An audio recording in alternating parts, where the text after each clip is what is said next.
Welcome to GOAT James Kingdom, where basketball lives forever. Here in GOAT James Kingdom, we attack the GOAT debate head on, where we challenge all Michael Jordan fans and all LeBron detractors to who is the GOAT of basketball. You can catch us every Sunday noon Eastern Time, right here on the GOAT James Kingdom channel, for the GOAT James Kingdom show with B. Lee and A. Johnny. Also, we go live Friday nights with the Friday Night Exposure with the Exposer, where you catch special shows and content as a GOAT James Kingdom follower and subscriber. Also, check out the GOAT James Kingdom membership, where you can get exclusive content.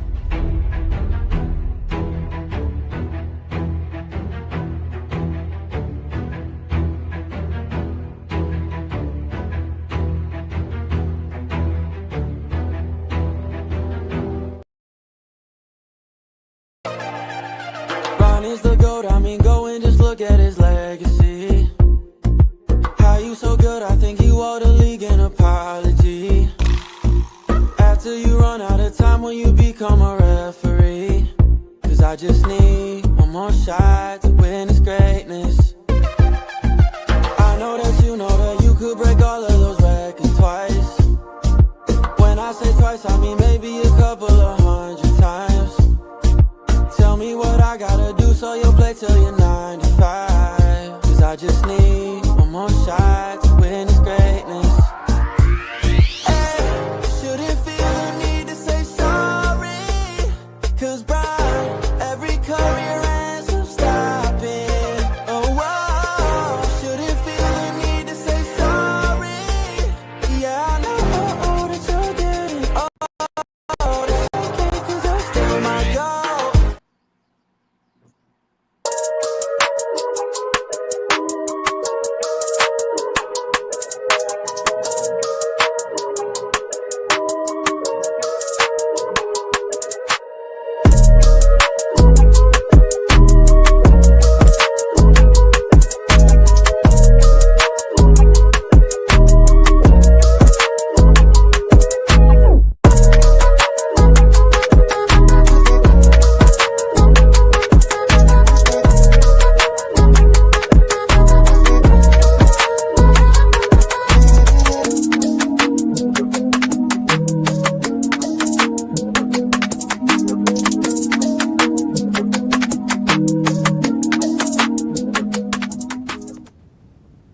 Peace and blessings, y'all. Welcome to the GOAT James Kingdom show with B. League and A. Johnny. As y'all know, we go live every Sunday noon Eastern Time right here on the GOAT James Kingdom platform. Y'all hit that like button, hit that subscribe button. Don't be afraid to become a member of the GOAT James Kingdom platform, as we're going to continue to do great things like actually watch basketball together as basketball fans. But again, this is a Sunday afternoon where we do the Lord's work. I'm A. Johnny the Exposer, one half of the GOAT James Kingdom platform. I got my partner B. Lee in the building. What up, Brandon?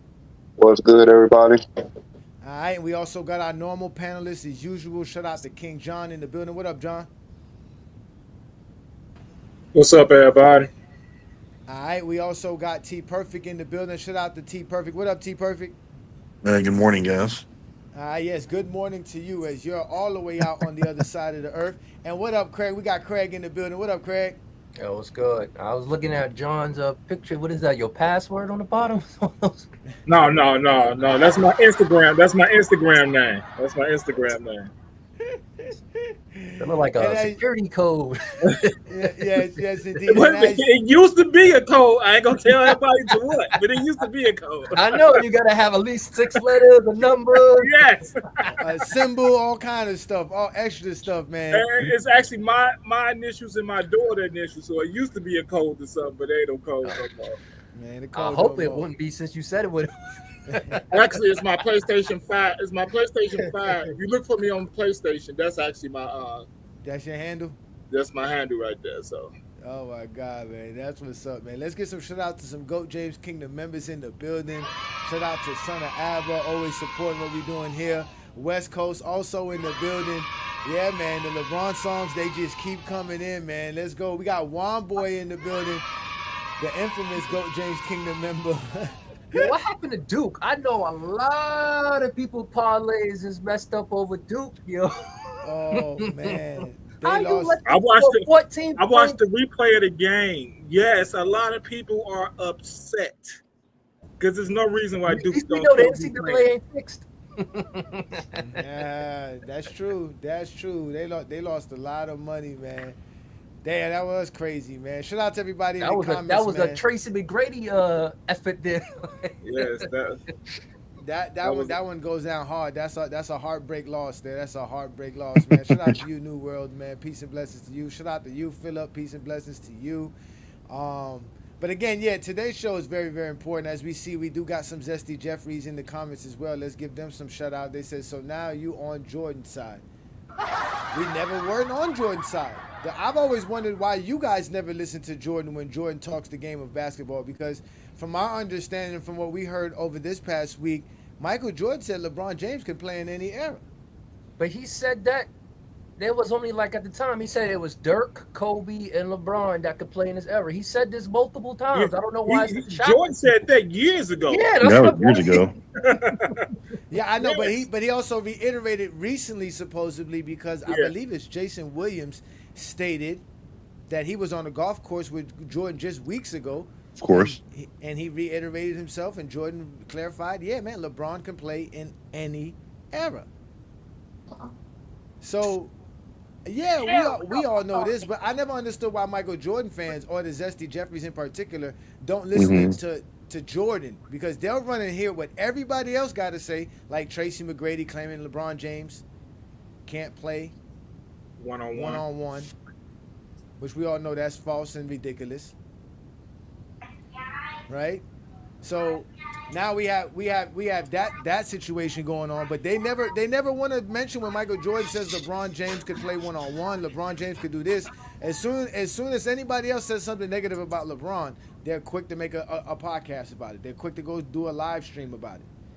Gather up and say, look, LeBron James sucks.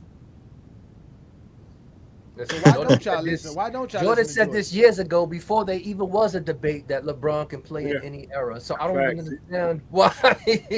What's the difference now? I don't understand why there's a debate about that. I don't understand. Like, what the hell? A lot of times, I think we're listening He's to the Karl media. Malone and John Stockton into one person. Like, why would you think he'd not be able to play in any era? Like, We're listening to the media too much. That's what it is. He's a transcendent scorer. He's a great passer. He has a huge IQ. I mean, why it's to say that you can't play in an era. But he couldn't play in the 60s. There was To no say that free about any He couldn't play in generational the 60s. talent There was is no free stupid agency. to begin with. 6'9", 260 plus, and he He can't can play play any era that has free agency. I'll put it that way. Well, Like, they I were don't just see. complaining Like, about I Steph. really don't understand the reasoning behind saying not just LeBron, but a lot of these guys, and like they'll default to like rules or physicality, which is a stupid argument to begin with. Talking about some of the most gifted So- players ever. So, Yeah. So King's speech came They're on just yesterday, hilarious. and Take he was just every time I hear it. he was just all over the place with his ranking, about how he ranked players. So he basically was saying that you have Is that to. me? You say, Travis? All right, but he was saying that you have to you have to be the best player in the league for a certain period of time, and he put Kobe above LeBron. So we would ask him, like, when did Kobe Bryant was the best player in the league? He was saying when Shaq was winning, the Finals MVPs. I like, how's that even possible? Then he said in 2004 because he led the Lakers to the finals. I like, so was LeBron the best player when he led the Cavs to the finals? They're like, no, because Kobe had 3 titles at that time. Like, what does it have to do with anything? So he was all over the place. He ranked LeBron number 8 all time. I want to know when Kobe was better than Duncan. He said it was never a time when Duncan was the best player. Yeah. He had all these things where you had to be the best player. And then what he would do, he would turn around and make up another reason and go against what he said. He was literally he was contradicting himself every time. Well, when was Magic the best player? Well, just this year and this year, or every other year, or it was. He said LeBron couldn't be the became best player when he won a title. That's the only time, because you have to win a title. But Michael Jordan was the best player in 1989 when Magic was the MVP and already had 5 titles. Okay, so yeah. Kobe started beating Tim Duncan in 2008. So that means Kobe was the best player from 2008? No, he said 2000 and 2004. No, he didn't beat Duncan in 2004. That's what he said. Yeah, they did. He didn't beat anybody. They didn't beat him in 03. No, but he said Kobe was the best player in 2004 because he led them to the finals.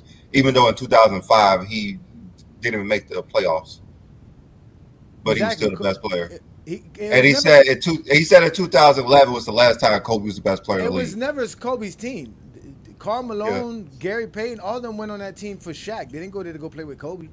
Yeah, he said Kobe was the last time he was the best player was in 2011. I don't know where he got that from, but that was the last time Kobe was the best player we had. He was the Western Conference MVP in 2002. That's what he said. There was no Western Conference MVP. I know, but that's what he said. He was the best player. I heard him saying that. I just was wondering when was he ever better than Tim Duncan? Yeah, he said. So if that's the case, then so was Isaiah Thomas better than Michael Jordan in 88, 89, and 90? Isaiah Thomas was never the best player in the league. Since he beat Jordan 3 straight years in a row? It wasn't. He wasn't never the best player in the league. It was only Magic and Bird in the 80s. He beat Magic. He beat Magic. He beat Bird. He beat Jordan. He beat Magic, Bird, and Jordan in the So how's he not the best player? How is he not the best player in the league at that time? That don't count. Yeah, that don't count. Jordan Magic and Bird in a single playoff run. That don't count. That don't count.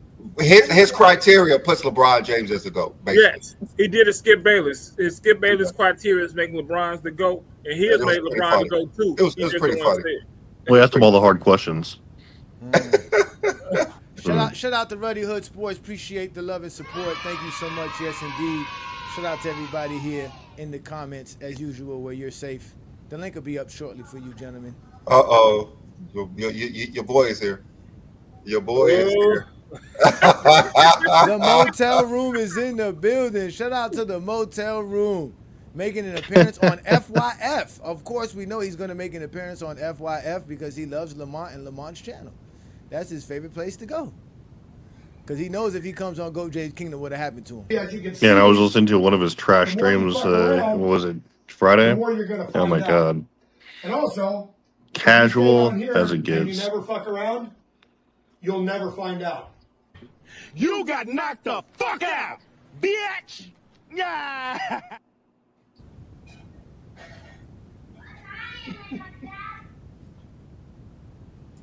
Live and direct, straight off the GOAT James Kingdom platform. Shout out to Ishmael in the building, another GOAT James Kingdom member, a disciple out here, just out here terrorizing everybody on Discord, everywhere, man. Y'all just be scared of all GOAT James Kingdom members, man. Shout out to y'all, man. Peace and blessings to y'all. I believe if the Lakers beat OKC tonight, I think OKC gonna start sitting some of the players getting arrested for the playoffs. I mean, since they're not winning a 70 games, it's, you could take your foot off the gas a little. Yeah, I believe it's big for the Lakers to win tonight. So OKC, because they finna play OKC again, so they can go ahead. I think OKC gonna start resting their players. I mean, they probably won't today because they won't. They probably won't today. Yeah, they still got a chance to win 70 games. Right? Yeah, they still got a chance to win 70 games if they win out. Ooh, yeah. Didn't they already lose 13? Yeah. No, they lost to Houston. Okay, my bad. My bad. Okay. Yeah, they like 60 points. Yeah, nobody's talking shit about that when they just lost to Houston. I remember a lot of people were saying Houston was going to fall off. Look, now they never. They've been playing the best, and then went on a nice little run. They did. They fell all the way to 5. Houston was number 2 and then fell to 5, and they came back up. Can we say this new era of basketball is really this is like the first time where you have nothing but young teams at the top. Like back in the, like everywhere else, it was always established teams with established players, his experience. They was always top. Now you got 24, 25-year-old teams winning 60, 50 games a season now. So this has become a young man sport again. You got to be young to be running up and down the court. It's always been a young man's sport. Nah, not really. I mean, no, it's the playoffs that makes the difference between teams, but that regular season has always been young. Yeah, regular season definitely been who's the most athletic and younger team. That when you get to the playoffs, things are slowed down. Consistent OKC can been. Back then, you had a one-off team like Atlanta. They won 60 games, and then you don't hear from them no more. OKC, this is the second season. I mean, it's different because they have Shea. It's different. They have a MVP on their team, other than those other teams. Like if you have one of the top 5 players in the league, Atlanta have 4 All-Stars, but they did not have someone like Shea. That's the difference. Yeah, Atlanta got swept in the playoffs. Also, that year they won 60 games. Yeah, but this is the level of consistency. Cleveland, look, consistency with these young teams. Like I said, I like that. One-off. Like Charlotte had a good season one time. Houston had a good season one, but these are consistent teams now. You're gonna see them in the playoffs. Like these playoffs, you're gonna see you can see these same teams, for the coming years. You should. I don't know about Cleveland if Mitchell leaves, but if he stays, of course. I think Mitchell had just signed an extension. He's gonna be there. I know they always talk about him wanting to leave and shit. So hopefully he stays. I mean, that's a perfect team for him.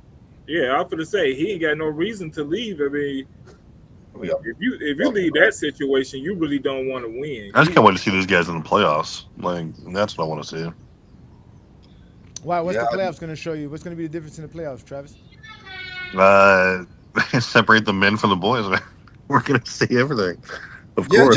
Just like last year with OKC. You saw how they were number one, but exactly. Like the regular season only tells you so much. Like it's a 7-game series, which are expected OKC to be number one last year. Yeah, nobody was. That's a team that came up. That was their season to show y'all who he was, and now we gonna be here for a while. So get used to it. They definitely gonna be here for a while. Yeah, who thought Dallas was gonna come out of the West? Like nobody. Yeah, Celtics or whatever. They're the sexy pick, but it's. I think they still are to a degree. It's funny that you say that. At this time last year, everybody was saying the same thing about the Celtics. Nobody thought the Celtics were going to make the final team. They were saying the same thing. Because they're so used to seeing Celtics get almost and then falter somewhere down the line. Remember, they made the conference finals for like 5 seasons straight. They made a lot, and then in the finals, they was up every game, and then they couldn't pull it out. So it wasn't because nobody really trusted them. They showed us they couldn't get that far. These teams didn't show us. Celtics showed they couldn't, do anything until last year. Yeah, we're in a situation that you have to show us now. Boston showed us, so now we all believe. I mean, Boston's rounded in the form. OKC have to show us. They look good right now. Cavs have to show us. The thing about me, the Celtics got to repeat this year because from what I'm hearing, they can't keep Porzingis and Drew. Nope, they can't. They're being that. The level 3 some shit. Yeah. So they maybe got this year and maybe next year. After that, they're gonna have to start breaking down that team. No, after this year, they're gonna have to start breaking down. That's why I said maybe. And so you guys say they cannot keep both of them, or just they're going to keep one. They can't keep both. They only can keep one. At max, one of them. Because Porzingis barely played in the playoffs last year, so you could get rid of him. I don't know about Drew. I think that you keep Drew. Yeah, you have to keep Drew. I mean, do you? Because you do got White. Do you keep Drew though? Yeah, but Drew. I mean, if you can, but how old is Drew? Porzingis has to go. Like, do you? Porzingis could go. That's for sure because they won it without him last year. Hey, Milwaukee's still missing Drew right now. He's shown his worth since he left. Mm-hmm. Yeah. As SB said, the owners, just like the Mavericks, they wouldn't try to pay players. It's different now. You don't want to lose hundreds of millions of dollars in the league, and this is the time you want to be cheap. It's I crazy mean, because the owners wanted this CBA, and now they upset yeah, with the same CBA they pushed for. yeah, that's one of the reasons Luca wasn't there. Yeah, you're gonna They had to start pay saying him. this. You're gonna start saying there's a lot players leaving teams before they get to that 10 year in the NBA mark, and they can sign that supermax. Because once you get 10 years, you get a Yeah. raise even off that, and you're gonna see teams trading these big players out of Years, you in nowhere. the pension. Yeah, yeah. You So vested. Mm. my job is it was 10 years in a day invested. I mean, That's a lot of money. hearing what Mark Cuban had to say, it brought a lot of light on stars. Now. A lot of light on stars, What it, seeing what the owner has to go through. So it's different. It's different. You just gotta find the people that want to win and separate them to the players that just want to make money. Because there's I there's mean, always going to be those two types: players that want to win and players that want to make money. it's Only the good ones can do both. well, so you saying players should basically take pay cuts? No, I'm just saying. I'm that's what just you're saying. gonna have There's to two do. types of players: I players that mean, want to win and yeah, players that want to but make money. Mark Only Cuban the good said ones can do both. Mark LeBron can Cuban do both. he Luka like can do both. owned he owned the team for 23 years and he only made a profit two of the years, and that's with Dallas. And the new ownership didn't want to lose all that money every year. But it's Mark not your Cuban, money. It's literally the yeah, it league is is. giving you it's giving you that money from promotion, from Apparently endorsement. not.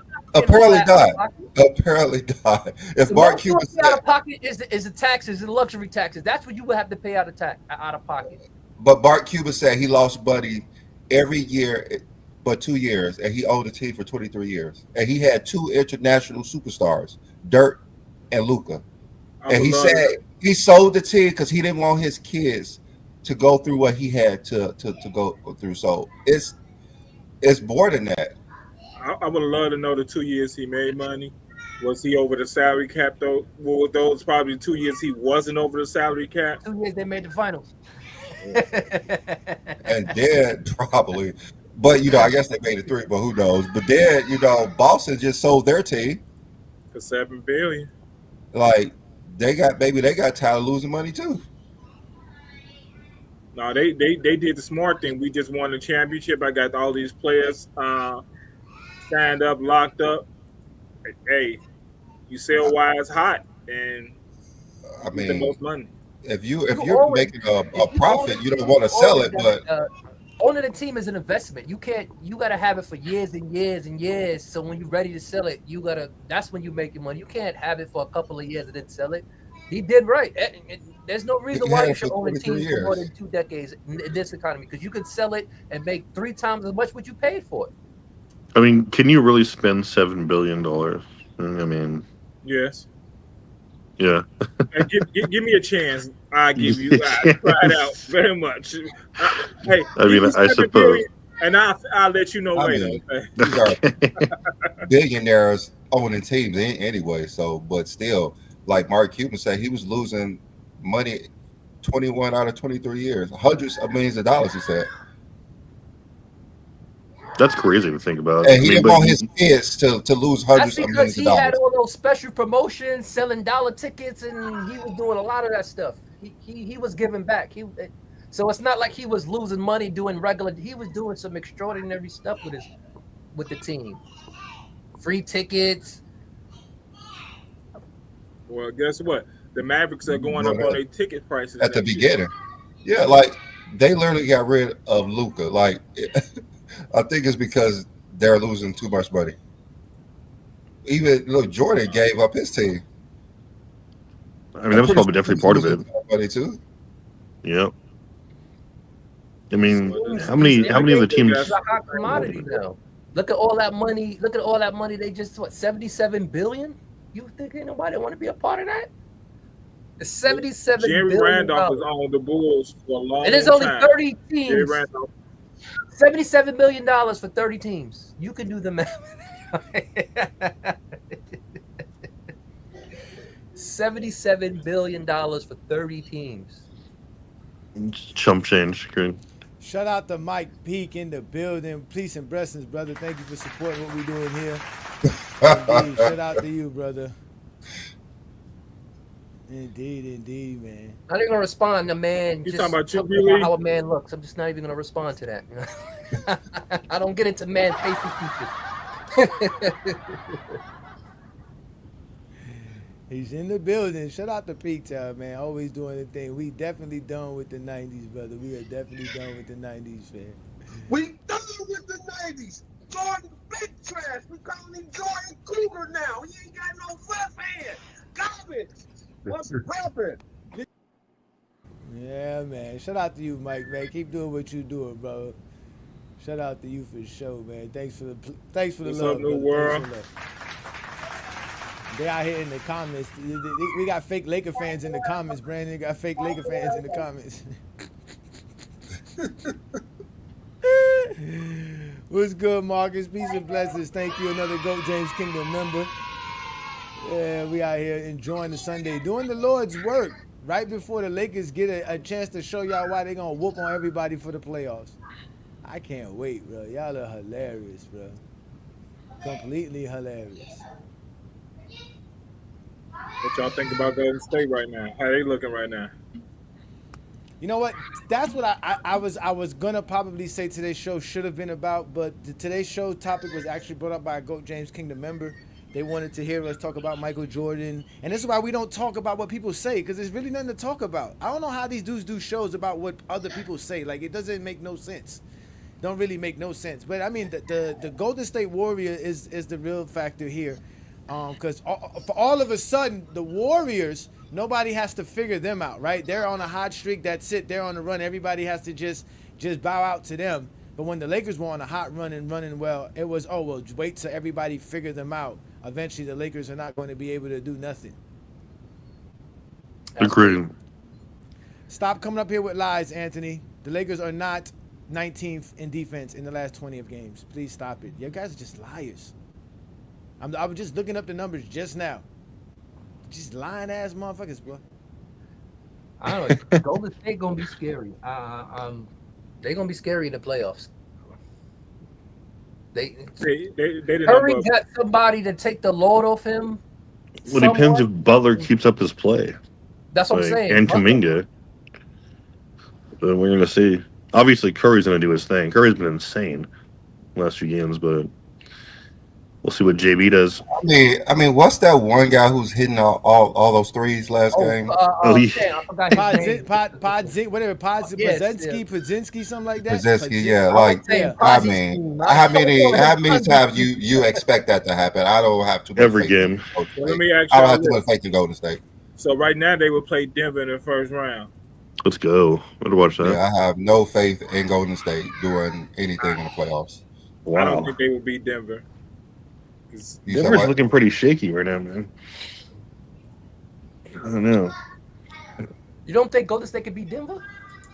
I mean, it's a toss-up right now. Denver doesn't look invincible. They didn't look as good as they did going into the playoffs the last couple of years. But they need to fix their defense, dude, badly. Jokic is getting tired. I tell you that thing. He's getting tired of carrying those scrubs. Yeah. I'm gonna be he's real with scoring you. That was real. doubles. He is getting tired of carrying all these about this scrubs. Giannis and these 2K numbers he putting up, yo.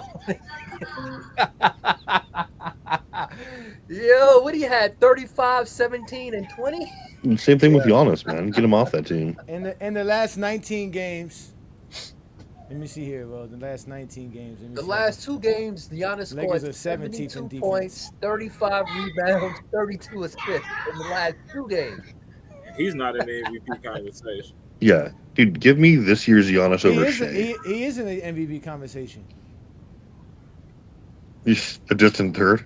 What, the NBA? In the last 21 games, the Lakers are 14th in defense, and that counts the span they went without. There's basically half of their starting lineup without Rui, LeBron, Jackson Hayes was hurt. Like, again, you guys are the funniest guys in the world, man. The Lakers are still winning.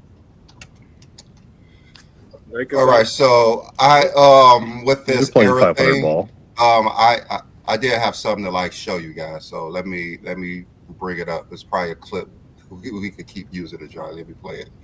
Okay, go ahead. LeBron is 34 years old. He will never be as good as Michael Jordan was at 40. LeBron James at 40 will not be in an NBA game 6 years from now, and we're all going, wow, LeBron against Milwaukee. He's easily the best player on the floor. I don't buy stats. LeBron will be a tidal wave of stats over Michael Jordan. But I'll tell you one thing LeBron will never be: as good as Jordan at 40. No. That man be Yeah, I flip-flopping posted that. all over the place, man. 1 minute is Jordan wasn't this compared to LeBron. The next minute is LeBron is not this compared to, like, that man is, he's This fearless. He be This was trying to 6 beat years everybody ago. with something and say something, and then And he was so confident in saying that, too. Like, this was LeBron 6 years came in ago the league though. at This is 6 18, years like, ago though. you Like remember he didn't think LeBron could do what Jordan did at 40. This was 6 years ago. He thought he was going to wear down.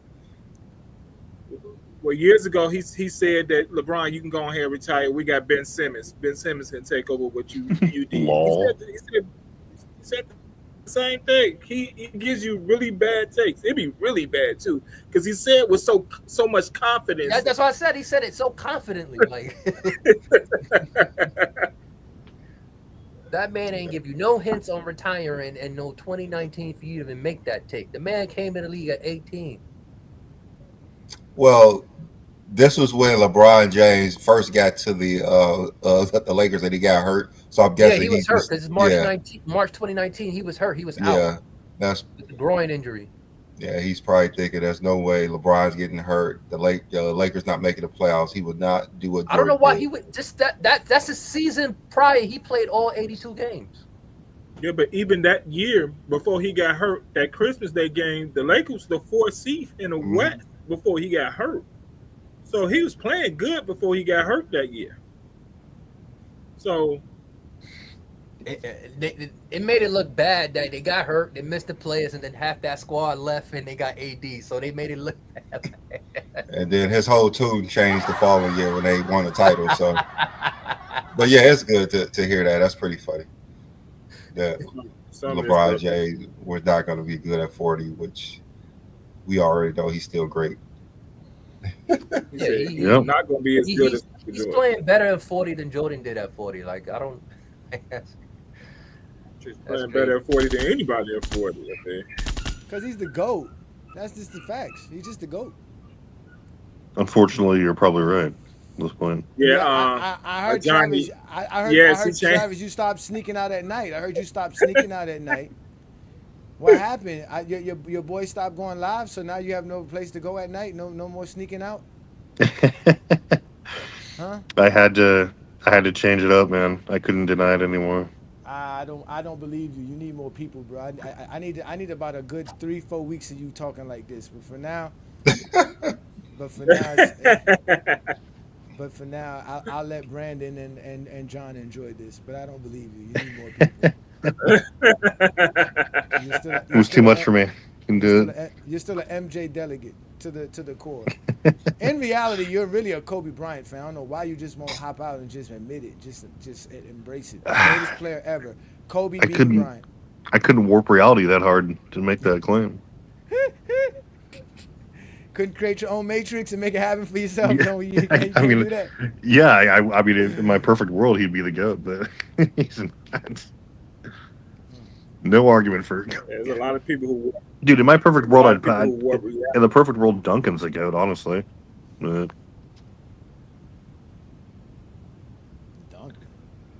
In perfect world, you said Duncan. Like, how would you put Duncan above Kareem?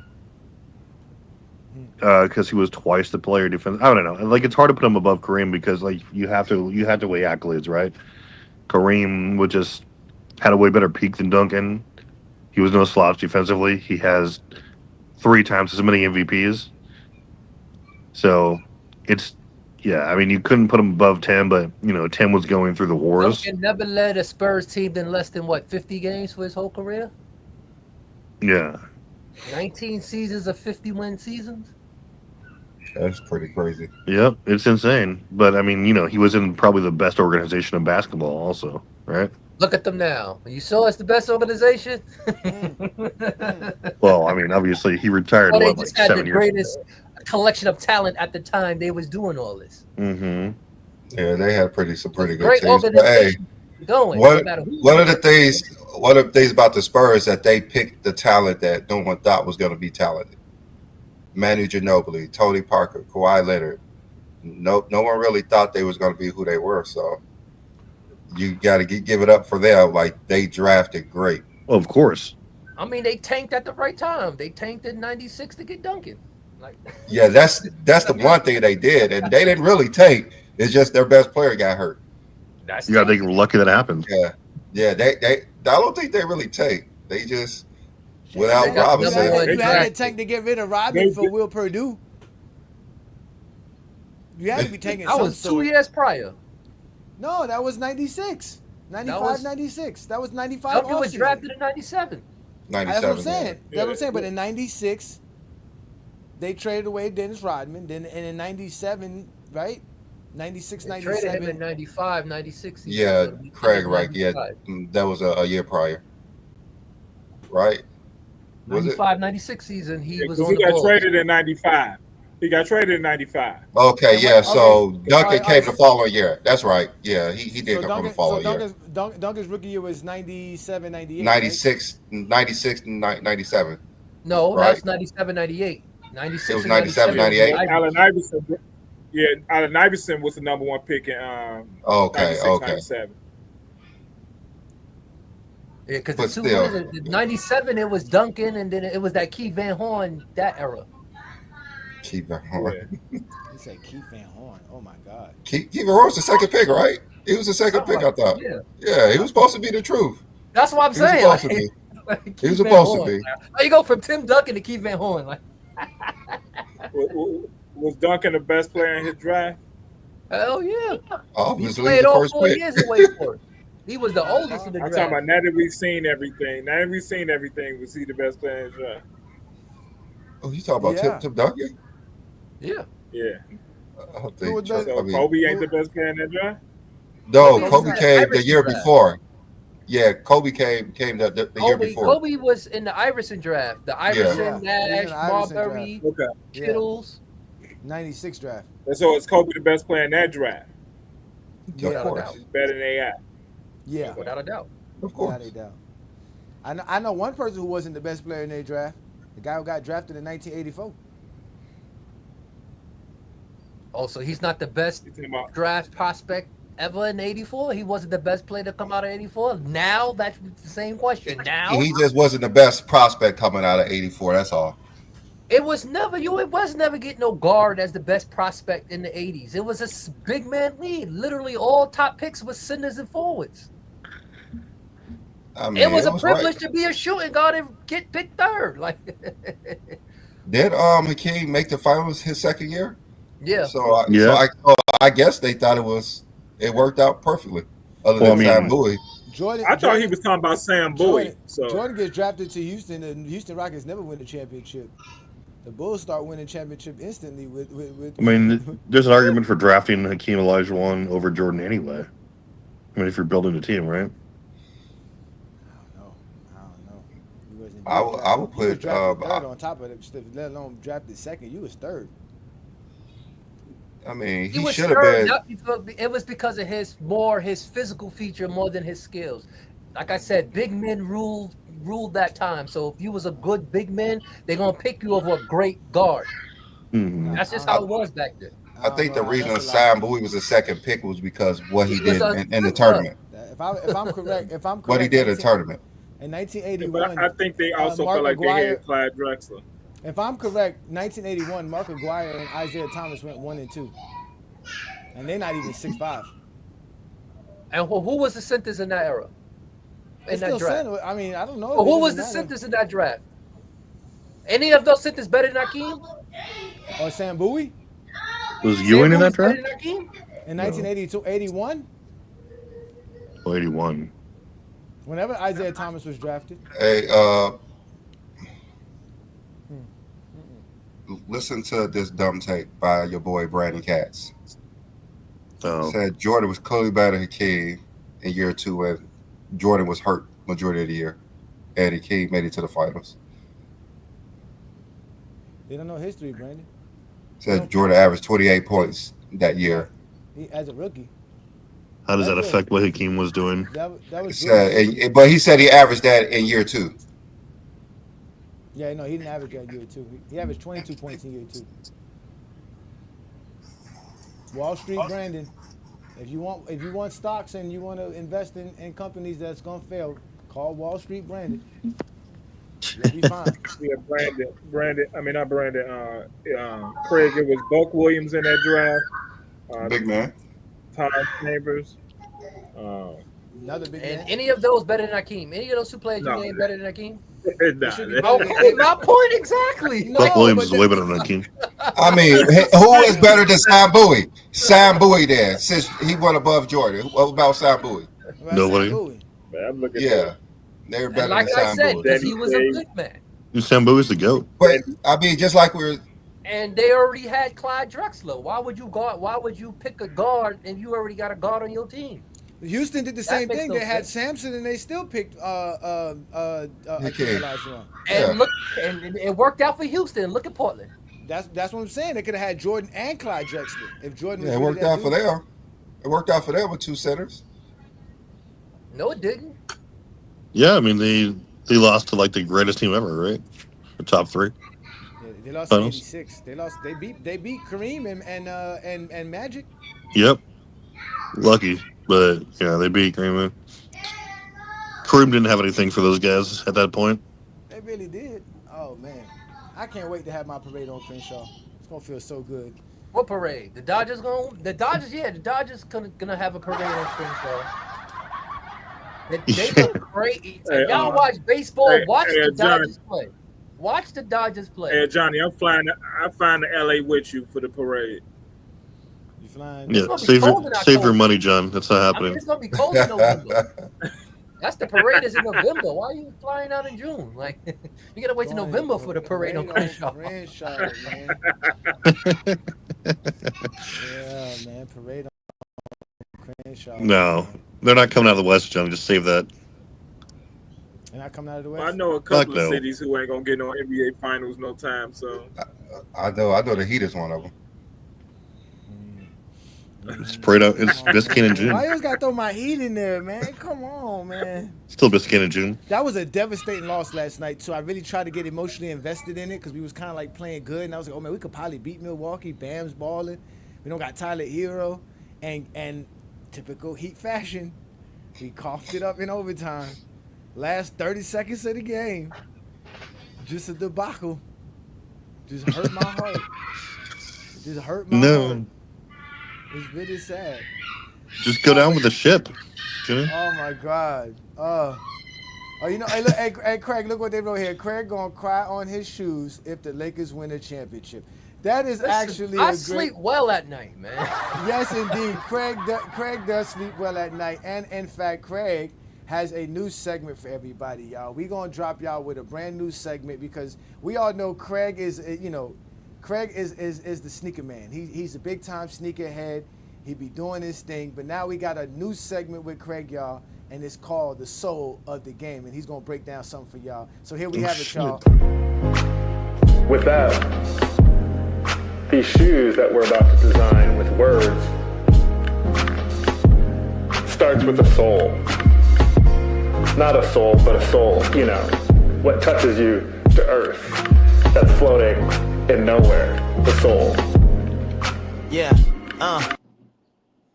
Hey, good afternoon, everyone. This is the first show of the Soul of the Game. As you can see in my background, I'm a big shoe collector. I collect shoes, whether to wear them, there's nostalgia behind it. And so for this segment, and what I want to do is highlight one of the shoes in my collection that brings a thing to me about, back in the days when I was a kid and stuff. So this is the first. I was going to think of one shoe, but I'm going to leave that to, because it's going to be a special moment for that. So the first shoe I'm going to bring out today is this shoe. This shoe released in 1993, the Air Jordan 8. This is the shoe that he won his third championship in. This is the shoe that he averaged 41 points in the finals, got his first three-peat that he left on a grand fashion. This is the shoe right here. This is also the shoe, the 93 playoffs in the Eastern Conference Finals, Game 4, when he had 54 points, he wore this shoe. Of course, Craig, he wore this shoe. Is that the shoe? Is that the shoe he had to cut the Yeah, toe, this is the shoe that he had on. This is the shoe that he wore in the game. No, I'm just saying. But was it the series where he had to cut the sneaker because he had like a toe issue? Was that? Yeah, this is because this shoe is a heavy shoe with the strap, so it gets hot. So you get that foot thing. So they had to cut the shoe to give him room because he had something with his toe. He had stubbed his toe. But yeah, this is the shoe right here. This is the first shoe he won his first three-peat in. I remember this is 93. I was what, 10, I don't know, 10, 9 years old, one of those ages, yeah. Went into the store, of course, see them in the stores, picked them up, and wore those till the dog came out. I was playing football, basketball, and everything. So, yeah, this is the first shoe that he was the first three-peat in. And, yeah, this is going to be a new segment. I'm going to bring something into the shoe. No doubt. Shout out to you, Craig. Again, yeah, ladies and gentlemen, this is Craig's new segment. It's going to be called The Soul of the Game, where Craig's going to break down a pair of kicks because he's a big-time sneakerhead. As we can clearly see, he's going to show you different highlights, I guess, in different moments of those. So shout out to you, Craig, man. That's a great segment by you. Appreciate you. That is actually good. Michael Jordan. Those are the what's it called? The Bugs Bunny shoes, right? Too. That's the commercial with the Bugs Bunny on it. Yeah, there was two models. This one and the one prior. The one prior they really consider the Bugs Bunny because that's the shoe that Bugs Bunny actually wore in the commercials in the game. They consider this Bugs Bunny because of the straps. What they try to make it with the ears, but it's really the 7. You got those. How much would those go right now? How much those goes in the market? How much those goes in the market right now, Craig? If you wanted to sell those? Well, I pay for retail. I don't do that resale stuff. I pay retail or no sale. That's my motto. I can't pay over retail over shoes. But the retail for the shoe was what, $210? But off the market right now, they run you about $270, $275-ish, depending on size. Oh wow! But if y'all into it, I know I'm not the only one here that wears sneakers. You ain't gotta be a LeBron or a Jordan fan to like sneakers. I don't pay resale. So you want to get your shoes for retail, y'all can holler at me. I'll show you how to get them for retail. And real. All my shoes are 100% straight from Nike, authentic. I don't deal with reps or fakes. You're going to get a text. Shout out to Craig.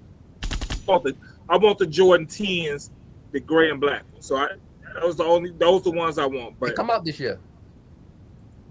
But those he got right there, you could probably, what size are those? I'm a 10.5. 10.5. Those are probably like $400 or $500. If you go buy them out here right now, those are probably like $400 or $500 right now in that color. The shoes I want, the gray 10s on the GOAT app, they are $1,000 in my size. I wear a size 13. Because those the originals, the retros. Just wait for the retros. I can't pay resale for shoes. Yeah, so. The gym shoe I'll game. Trade. If I don't get I'll trade some shoes. I'll trade in a heartbeat. But I can't see myself paying $1,000 for 2 pairs of shoes that go on my feet. Hell yeah, I'm with you there, Craig. I can't see that. I cannot see how. But I do got some shoes that's if I could sell, I could sell them for thousands if I wanted to. But no, I'm not gonna do that. Jordan shoes are collectibles and for fashion. They're kind of both. So I know there's plenty of people. That's what Jordan did. I mean. Yeah, he created a whole culture with the sneakers. Sneakerheads is basically, that's why when you say you don't have to be a Jordan fan or a LeBron fan to be a sneakerhead, in reality, Jordan fans are the reason why sneakers are so popular. And having a pair of J's and why everybody else wanted to have their own signature shoe, all that stuff comes from Michael Jordan. That's a part of the GOAT debate when some Justy Jeffries mentioned Michael Jordan is how, again, the shoes. We heard He's that the guy only say, player that has a shoe that signifies a moment in time in a game that you can just say, oh, I remember he did this in a game. You can't say that about any other player. I'll point to a shoe. I'll bring out a shoe right now. You're going to think of the 63-point game at the Garden in Boston. I think of the commercial with Santa Claus. And correct, that's the only gym shoe. That's the only gym shoe that is trademarked. So you can't go to Walmart or any place to find that shoe off brand. They can't even make that shoe right there off brand nowhere. It's the only Jordan shoe that's trademarked and cannot be remade. I can't think of no Jordans that he wore in a game that I remember actually. You can't. No, I just remember him playing. 63 in the L. 63 in the L, exactly. 63. I guess I never was really a Jordan shoe guy, so. I'm from New York. That's all it was. Well, you know, Craig. I'm from Chicago. That's all it was. That's all it was. I mean, in Chicago, you either had Jordans or you didn't. I mean, that was it. That's pretty much Until what Air Force Ones until Air Force Ones came out, it was either you had Jordans or you didn't. That's it. The best shoes for hooping and Jordans would be his older models, like the 13s, because they more light. Everything else from like the early 90s, those are heavy on your feet and they're not really good for balling. With John, those right there. Yes. I heard all his sneakers are horrible to play ball in. Nah. He got some nice shoes to play ball in. Jumpmans were fine to hoop in. That's about all. I had a pair of Jumpmans. I remember a pair of Jumpmans. I had grabbed one. Yeah, that was some our like team shoes were always Jumpmans. Brandon, what was your high school gym shoe on y'all team? I mean, we didn't have a specific one, but we usually got Jumpmans when I played. We had Adidas. Yeah, AAU, we always had Adidas for Adidas AAU. sponsored a lot of high schools. That's what I was. Adidas has sponsored a lot of high schools. I've seen a lot of high school that was sponsored by Adidas that got Adidas shoes. Mass was one of Yeah, them. college was Adidas as well. So Yeah, I mean, Adidas always the best to hoop in anyway. I mean, I haven't had many Adidas, but when I played basketball, they were the best. Probably the only shoe I never twisted my ankle in too. That's crazy. I never used them, but Craig, we got a question for you, man. They wondering which shoe did Jordan wear when he pushed Byron Russell to the floor to win the game. It was called The Last Shots. I don't have them in this closet. I'll bring them next week to show you, but it's called The Last Shot. I have a model of them though. It's this model right here. I wear my shoes, so it's kind of dirty. These are the shoes that this is the model, but not the color that he wore. I gotta go in my other closet and look for those. Oh yeah, those are when the Jordans started to get real ugly. Yeah, I like those. I like those. I had those. Not that color, but I had those. This is a retro plus color. This is a color he didn't wear. That but all my original like old sneakers is in another closet.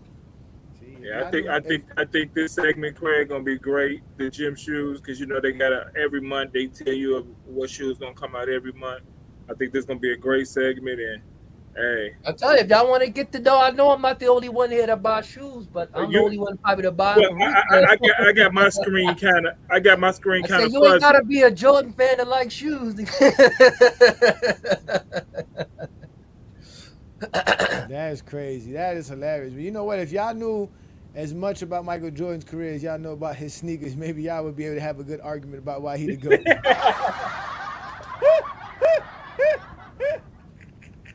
Yeah, I got all y'all in the comments, man. Hey, Craig, I got a bunch of shoes behind me too. So, but it's a couple of shoes I want, and I got to hook up with. This is the shoe that he wore when he had his greatest scoring game in game and score history.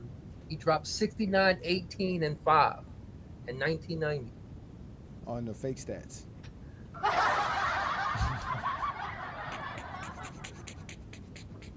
And we all know about the flu game. The flu game. All right, now, Craig, don't give out too much. Don't give out too much of your segments. You really I got got shoes for days. I'm not worried about it. I can show you some shoes, and you got shoes for days. That's what's good, man. That's what's good. But you know what we got?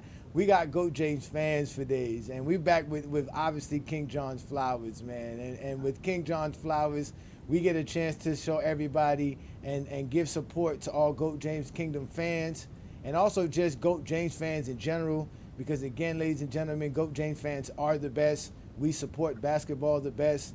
and we actually know the game best. We don't care about wearing sneakers. We care about who's wearing the sneakers and what they doing on the basketball court. So with that being said, y'all, we're going to give you the flowers with King John.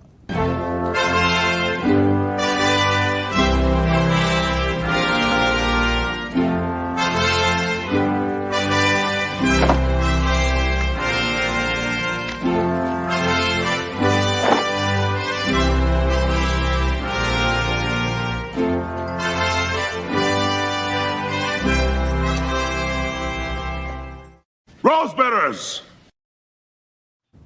Hey everybody, this week I'm giving flowers to somebody who's normally in the chat. I've been looking for him because he's normally here. He'll probably be here a little later. And he's big on TikTok. He's huge. His name is King Money Fly. Trust me, everybody in the chat knows who I'm talking about. And to ensure you can go to his TikTok, he got a 1,558 followed. He got 1,700 followers, and he got over 9,000 likes. And one of the reasons I like paying attention to his conversations on TikTok because he has real basketball conversation. And I want to tell King Money Fly this because I was listening to one of his last other day. Don't ever dumb down your conversation because you really know how to talk basketball. You really know how to have real basketball conversations. And I don't ever want you to dumb down your conversations because you really know what you're talking about. You got a nice little crew out there that's normally on your page that you have conversations about. And y'all have some great basketball conversations. And King Money Fly, trust me, we appreciate you here on Go James Kingdom because I watch you in the chat. You try to get your perspective in the chat and you give great basketball takes. And you came on the panel and had great basketball takes. So don't ever dumb down your conversations because you really know what you're talking about. Again, King Money Fly is one of the great places to go to if you want to have a basketball conversation. He's big on TikTok, and he's going to continue to get bigger. He's a part of Go James Kingdom, and I want people to go check him out because, please, he has great basketball conversations, and it's nonstop. Again, King Money Fly. You see his tag right there on the side of the screen. Please go check him out. And, hey, I stamp it because I watch his lives all the time, and because when I want to really have a basketball conversation with people, one thing I ain't been wanting to do is like go directly on his live because I just wanted to listen so he wouldn't know I'm there. So I wanted to give him a shout out, and trust me, it's nonstop. It's real love there. King Money Fly is that dude. He is really him. So don't stop doing what you're doing, King Money Fly. Hey, you've been stamped. Indeed, man. Shout out to King Money Fly, man, who's also a GOAT James Kingdom member as well. So much blessings to you, man. So again, ladies and gentlemen, that was Flowers by King John, and obviously you are getting your flowers by the GOAT James Kingdom platform here. King Money Fly, shout out to you. Keep doing what you're doing, sir.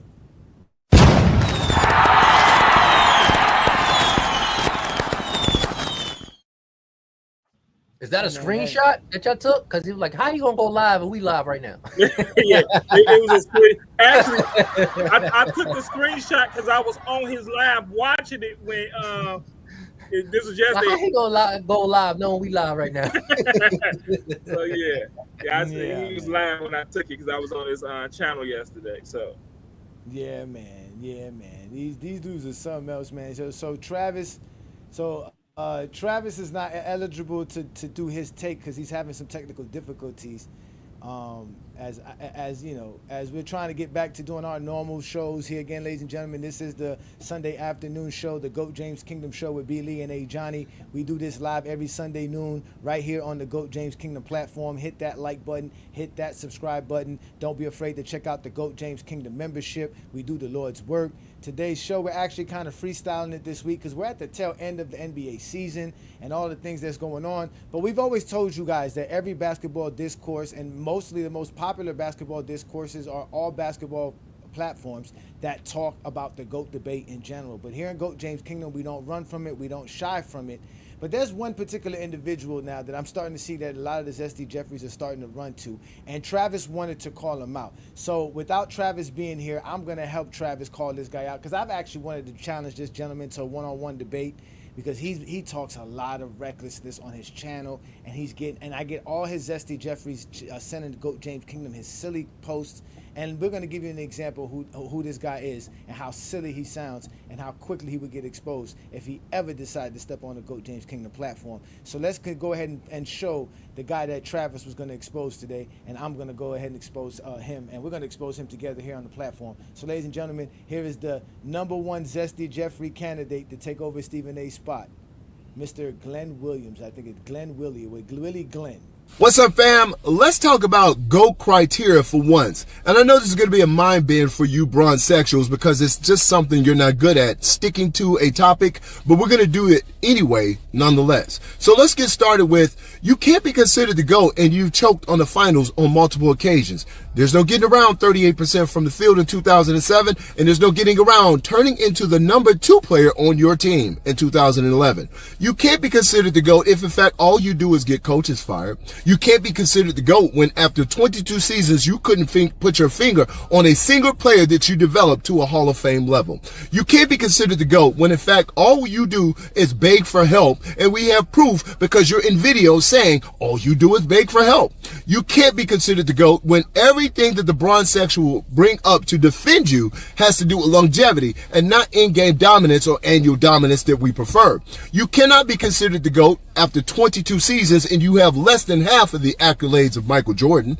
You cannot be considered the GOAT when all you do is blame every other player and take no responsibility or accountability for yourself. You cannot be the GOAT if, in fact, in the era that you play in, you are not even the best at winning chips. And guess what? Steph Curry's got a better record against you, and so does Tim Duncan. So it's as simple as this. LeBron can't be the GOAT because he's got too many negatives on his side. It's just that simple. Who the hell is that? Another guy on social media. Where do y'all be finding these people from? Do y'all just be searching stupid shit people say about Jordan? No, this guy's the most popular Jordan guy on social media right now. He's the most popular Jordan guy on the media right now. They love him. I need to find my, because I don't be seeing, who is, I never seen him. Him and the tank top guy who went at me. Him and the TikTok guy who, I mean, not Facebook guy who went at me. He wear tank tops. But he's more popular than the guy that went at you. Yeah, I'm blaming the terrorists. Everybody trying to do something to make some extra money on the side now. He's popular. Exactly, he's popular on TikTok. They love his content. He's big time. All he does is do the same thing all Zesty Jeffries do, is talk about LeBron James. He mentioned all these things that, at the end of the day, we can do the same thing with Jordan. We can bring up all of Jordan's negativities if that's the case, and bring up how Jordan is nowhere near the GOAT. We can say you can never be the GOAT if you never played 10 straight NBA seasons. You can't be the GOAT if you're out here with 5 losing seasons out of anybody in the top 10. You can't be the GOAT if you have 3 retirements on your resume. You can't be the GOAT. That's 3 for 3. Can't be the GOAT if you're 1-9 without Scottie Pippen. He talks about LeBron so much that if you wouldn't even know who his GOAT is. He talks about LeBron that much. In reality, he really don't even tell you who the GOAT is. On some of his posts, he do tell you Jordan is the GOAT. Most of his GOATs are just talking negatively about LeBron. That's it. I mean, let me read that again. He introduced the game to casuals and making them think it's all about one. How did Jordan do that? That was the NBA. NBA did that. You got to blame the NBA. You can't blame Jordan for that. Blame the NBA and Nike. He's talking about blaming teammates. Jordan blamed all his teammates. Every last one of them. He said without Pippen, he wouldn't be a champion. He blamed Pippen for winning. No, he said that if none of them could get in line with how he wanted them to be, that's why he said he developed Scottie Pippen into that. Scottie Pippen didn't do that on his own, but he developed Scottie Pippen. That's why he can take credit for Scottie Pippen. But everybody else had to be on his accord. That's just really it. Even though early on, we can talk about Michael Jordan because we don't dislike Michael Jordan. Why are you guys telling us we can't talk about Michael Jordan? You are the one who say you don't like LeBron. You're the one who have 150 reasons to why LeBron can't be the GOAT without having 150 reasons to why Jordan is the GOAT. And you mad at us because we can actually. As a matter of fact, don't let me pull up that same dude using the GOAT James Kingdom graph to explain why Jordan's the GOAT. Don't let me go pull that one up. Wait, he did Don't that? let me. Oh, did he? You know what? Yeah, I got that footage. Son, I don't know these people y'all be putting up here. I really don't know. I don't know these people. Correct. You really don't be on social media. We don't know them either. No, because I'm gonna tell you how I know. Nobody searches for these dudes. Nobody searches for them. They just show up. Yeah, they just show up. If you were just on social media just a little bit, you couldn't help but see them because they always there. Y'all see the stuff I posted in the group? It's usually some funny shit. Like I don't be posting. Who's? It's this guy on TikTok. He got the trying beard. to post him and GOAT James Kingdom. The one, what's his name, Cheesy or something like that, with the beard, light skinned guy. He only talks negatively about LeBron. I told you, well, when LeBron retire, a lot of people gonna go broke because they ain't gonna have nothing else to talk about. Bro, that's what it seems. It seems it's gonna be that when LeBron Travis is retire, bad. LeBron retirement is gonna crash the market. It's gonna hurt a lot of people. And watch ESPN have a lot of layoffs. It's gonna hurt. Wait till LeBron retire. Y'all gonna really see what's going. You're gonna see all these podcasters going out of business. This is my last episode. I mean, nobody really wanting to talk about the NBA today. That's the problem too. Like they only want to talk about LeBron. I mean, all these podcasters are making a lot of money based off this Stephen A. LeBron. I mean, everything's been LeBron and Jordan for the last 15 years. Yeah. Hey, Brandon, when did you make this graph, man? When did you make this? It's been like 2 years ago, at least, probably longer than 2 years ago. Because Jordan was first on a lot of these things. He calls now, so it is old. He called. As you can see, I don't follow him. It's asking me to follow him, but again, because I do. Again, the algorithm knows that I talk LeBron and Jordan. I type LeBron and Jordan a lot in my Facebook and all over the place. So this is what we get. Nobody searches for LeBron haters. They just show up. They just pop up. That's how popular just show it is. up. In fact, let me see. Hold on, wait. Let me remove the ban. Let me see if it shows. Look how many times it's been shared. And look how many views he has. Look how many likes he has and comments. But again, if you look closely, ladies and gentlemen, that is a GOAT James You got Kingdom. the decency to screenshot, mark out your damn face on your logo. They don't know that. They don't know that's our logo. They don't know that's GOAT James Kingdom. They don't know that's our post. They don't know that. This is I've seen several Zesty Jeffries share this. Because Brandon and I talked the game of basketball, and some of this is not even true anymore. Jordan don't have the regular season win shares for 48 or PER anymore. Yeah, that's what I said. It's old. It's the PER thing. Yeah, he's some of this stuff, and obviously we know Jordan don't have those steals titles. He doesn't have those steals. Those don't count anymore. As we know, those don't count either. So, but again, look, he was proud. You should see, look. You can see it in his face, in his eyes, his demeanor. He was just telling everybody, look, subject 22 is LeBron. Subject 22 has no case other than longevity. That's what he calls LeBron. It's crazy because they learned in the Anything word. after average amount of players, anything after the average career in the NBA is longevity. So if the average career is 4 years and you played 5, you're longevity. You have longevity. Longevity. If you played twice as long as the average, that's definitely longevity. If you played 8 to 9, 10 years, that's long. If you played 10 NBA seasons, that's long enough. That's a nice career. What's it called? Said he played a long career. Kwame Brown, right? He played what, 12 years, 11, 12 years? He'll tell you I had a long career. Exactly. So, but they pay for his insurance. they've been out here circulating our stuff, and then people like Willie, Willie's a spy. Willie go tell all the Zesty Jeffries what's going on in GOAT James Kingdom. Shout out to Willie, man. Hopefully, what did he say? That's the reason we don't die buying LeBrons. Did he say that? What did he say? Oh, what, Willie? Yeah. We don't buy or die for LeBrons. Yeah, he's a crowd. You know they're criminals. Well, talk about shoes, because Jordan fans are very smart. They would kill themselves over shoes that they could just buy next week. So they're like the smartest fans. Not every possibly person have. is. That's They not every. That's can't just buy it, stupid. Brandon. They That's can't just buy it stupidity. because they don't got jobs. 'Cause if Yeah, got they a are. They job, are very smart. I mean, you got to be real smart to do that. That's why Jordan fans are the And smartest. Craig, didn't they just have some in New York where they was The fighting whole gang of them over the fighting. pair of It Jordans? definitely wasn't Jordan fan. No, they wasn't fighting. They wasn't fighting over the shoes. They was fighting because he tried to skip the line or some shit that I heard. So technically, it wasn't the shoe. It was trying to get the shoe.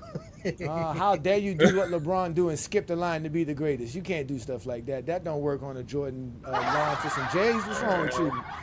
Sound like a LeBron fan trying to skip the line, trying to get some free pair of J's. Listen, I don't do that no more. I don't do never that no fought more. over no shoe. Craig said he don't do that no more. So he chilled No, I now. don't stand in line. He I don't chilled stand now. in those He lines. said he don't do that no more. He's chilled now. He's not fighting anybody over no Jordans anymore. No, I don't stand in those lines no more. So you still whooping ass for them J's? Or you still whooping ass? I mean, you ain't got to stand in lines no more. You can buy it online now. Oh my God! Before I even get. I mean, some Jordan fans don't know that. So yeah, people they're still not, think you gotta stand in hip line to and wait technology. for to open up. They to buy don't the know shoe. that.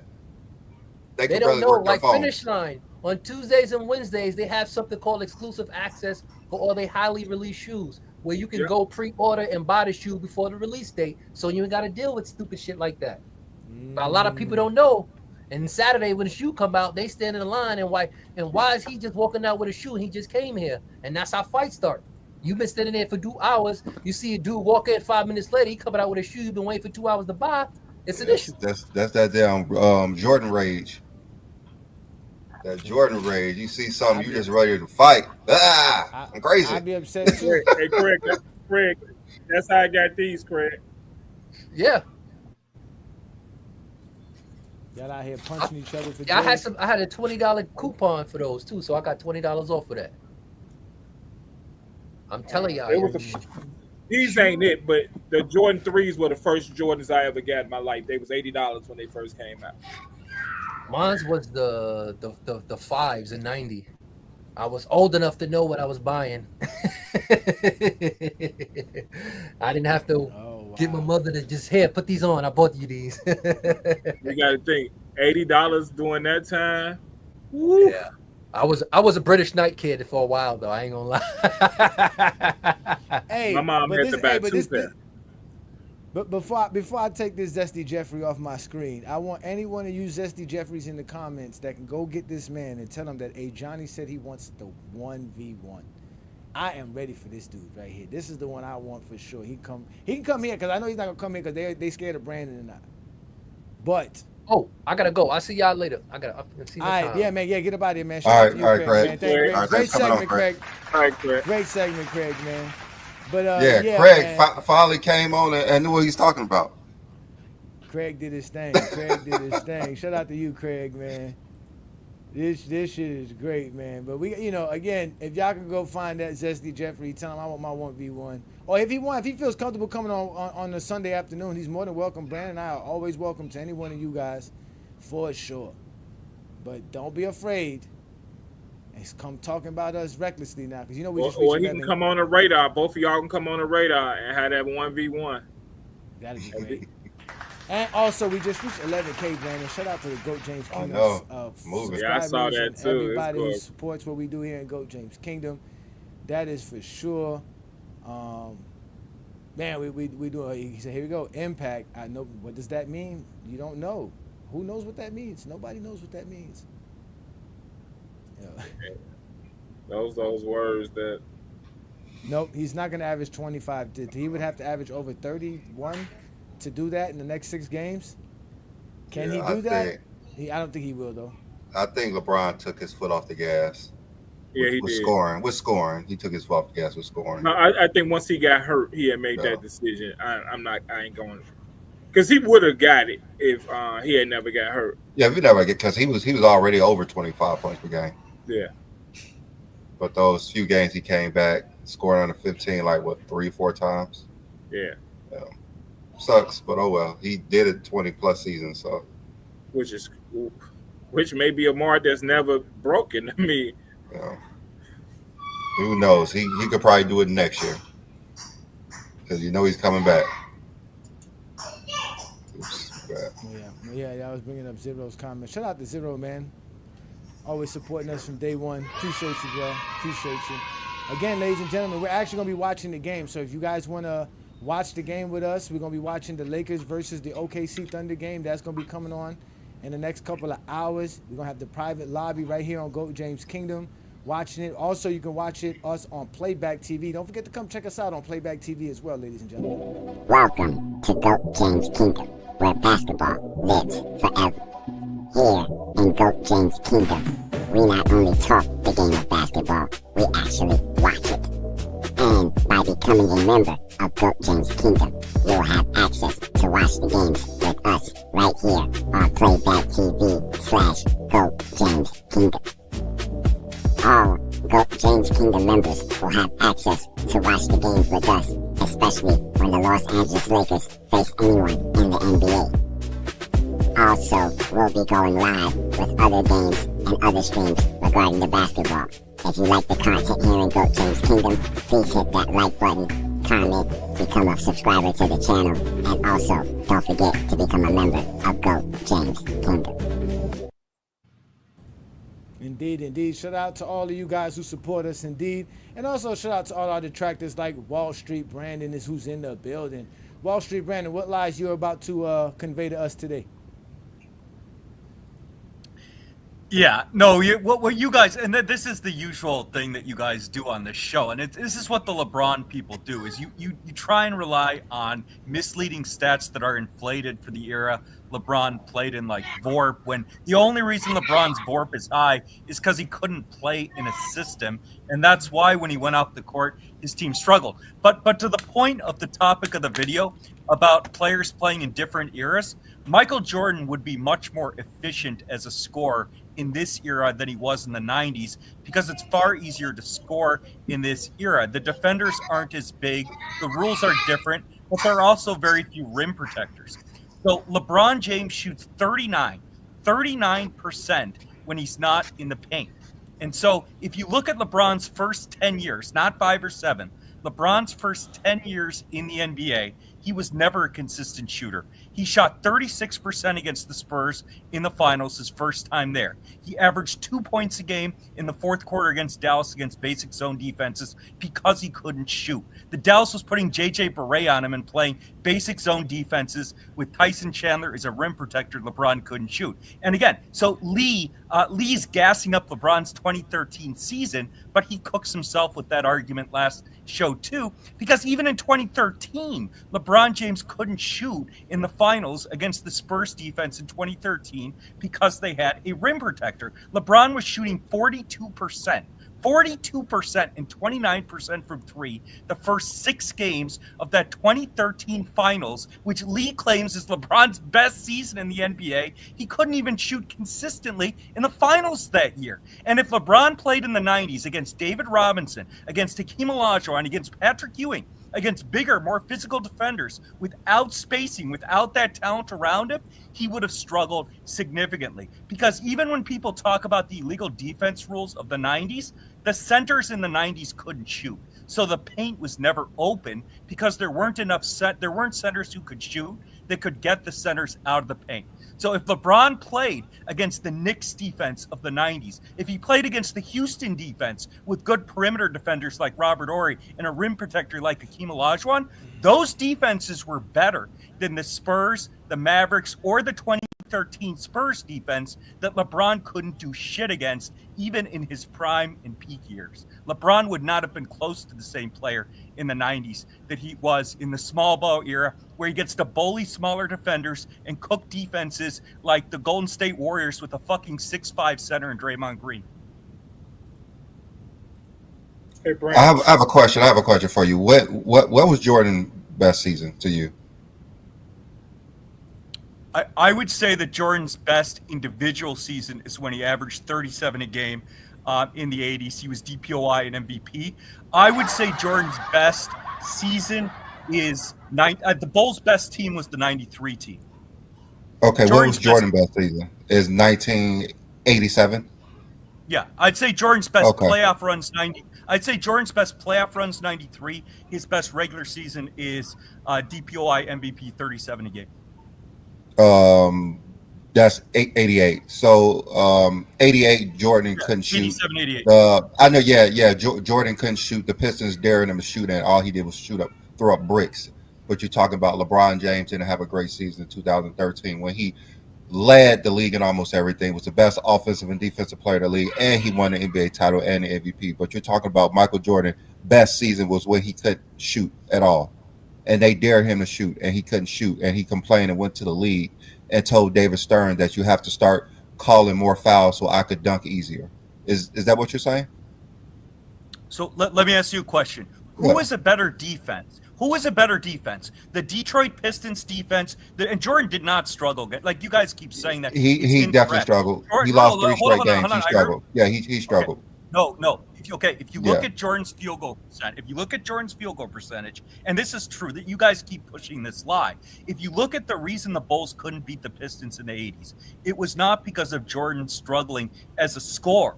It was because Scottie Pippen was averaging 12 points a game and shooting 30% from the field, but the other reason, the other part of the reason why Jordan struggled against Detroit's defenses in the 80s was because Jordan wasn't yet playing team basketball and moving the ball and getting his teammates involved. But Jordan's struggles had nothing to do.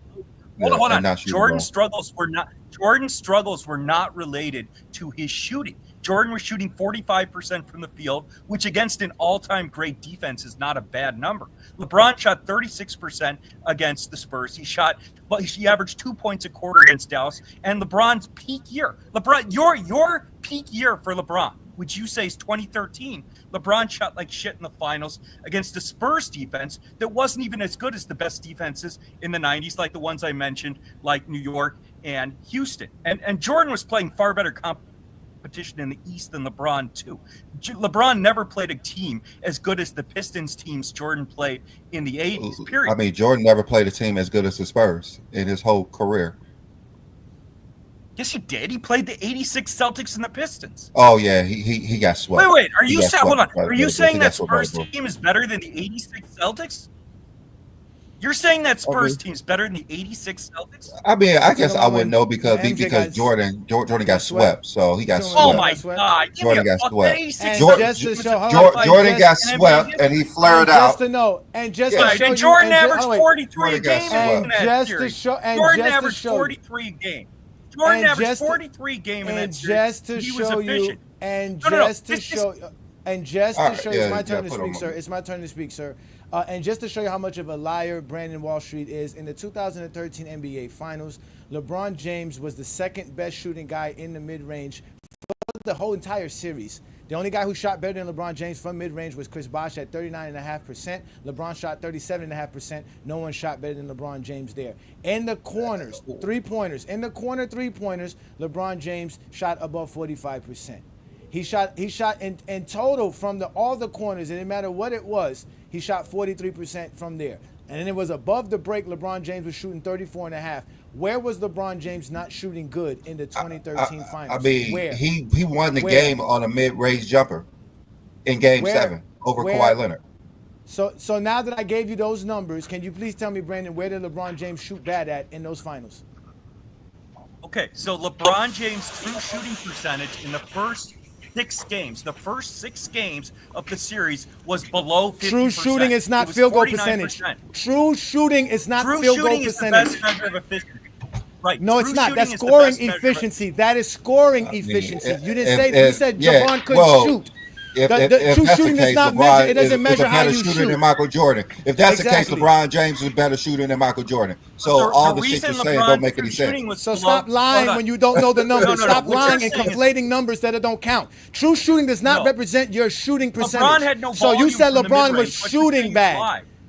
No, I'm not saying it's like I'm on NBA.com, and if we look at everybody who took the most shots for those finals, LeBron James was second to Chris Bosh. Everybody else shot bad. Dwayne Wade shot 36.5. Tony Parker shot 25% from mid-range. Tim Duncan had a hamstring injury in that series. Tim Duncan shot 34% from mid-range. Kawhi Leonard shot 33%. Duncan was old. Kawhi Leonard shot 33% from mid-range. Chalmers shot 33% from mid-range. Ray Allen shot 33% from mid-range. What are you talking about here, sir? All these guys were all nobody. LeBron shot better than all of them. The only person who shot better than him was Chris Bosh. That was it. So you're lied when you said LeBron was only getting to the basket. And when LeBron got to the basket, he was making it at a 68% clip versus the elite rim protection that you were talking about. So even under those circumstances, LeBron James was still elite in scoring in that series and won the Finals MVP and had one of the greatest Finals performances of all time during those Finals. Okay, so there's a couple things you're saying that are completely misleading.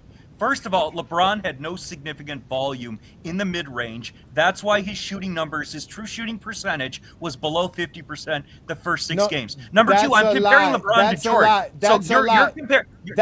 That's a lie.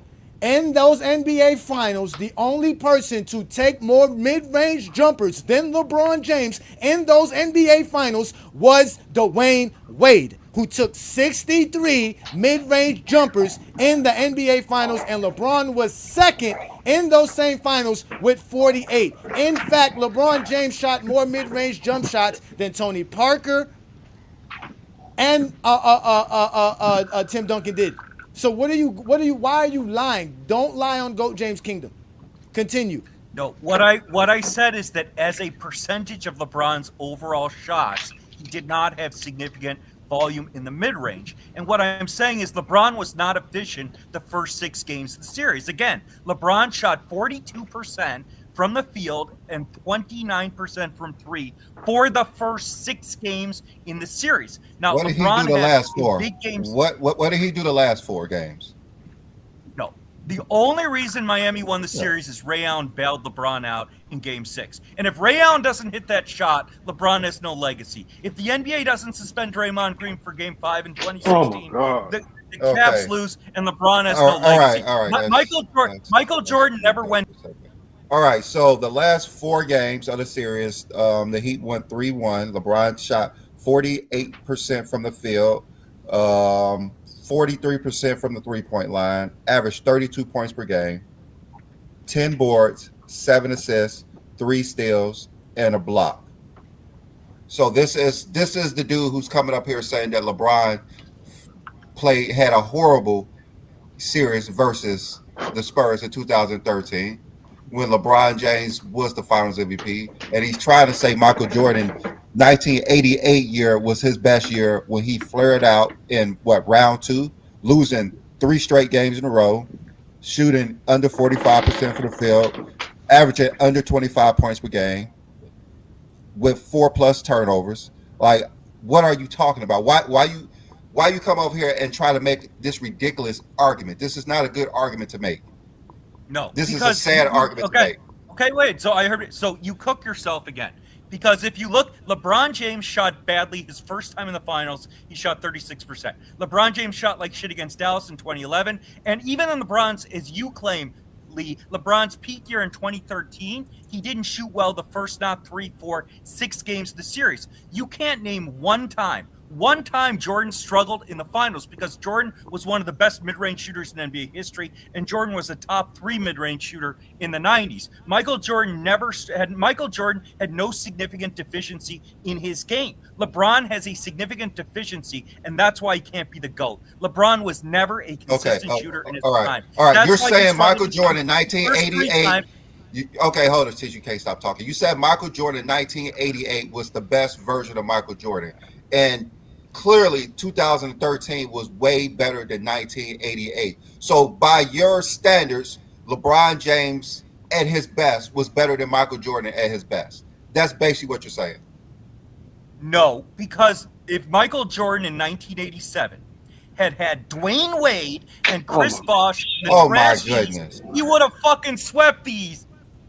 He's a liar. In 1998, Michael Jordan shot 32% in the NBA Finals versus the Utah Jazz. 32% on higher volume.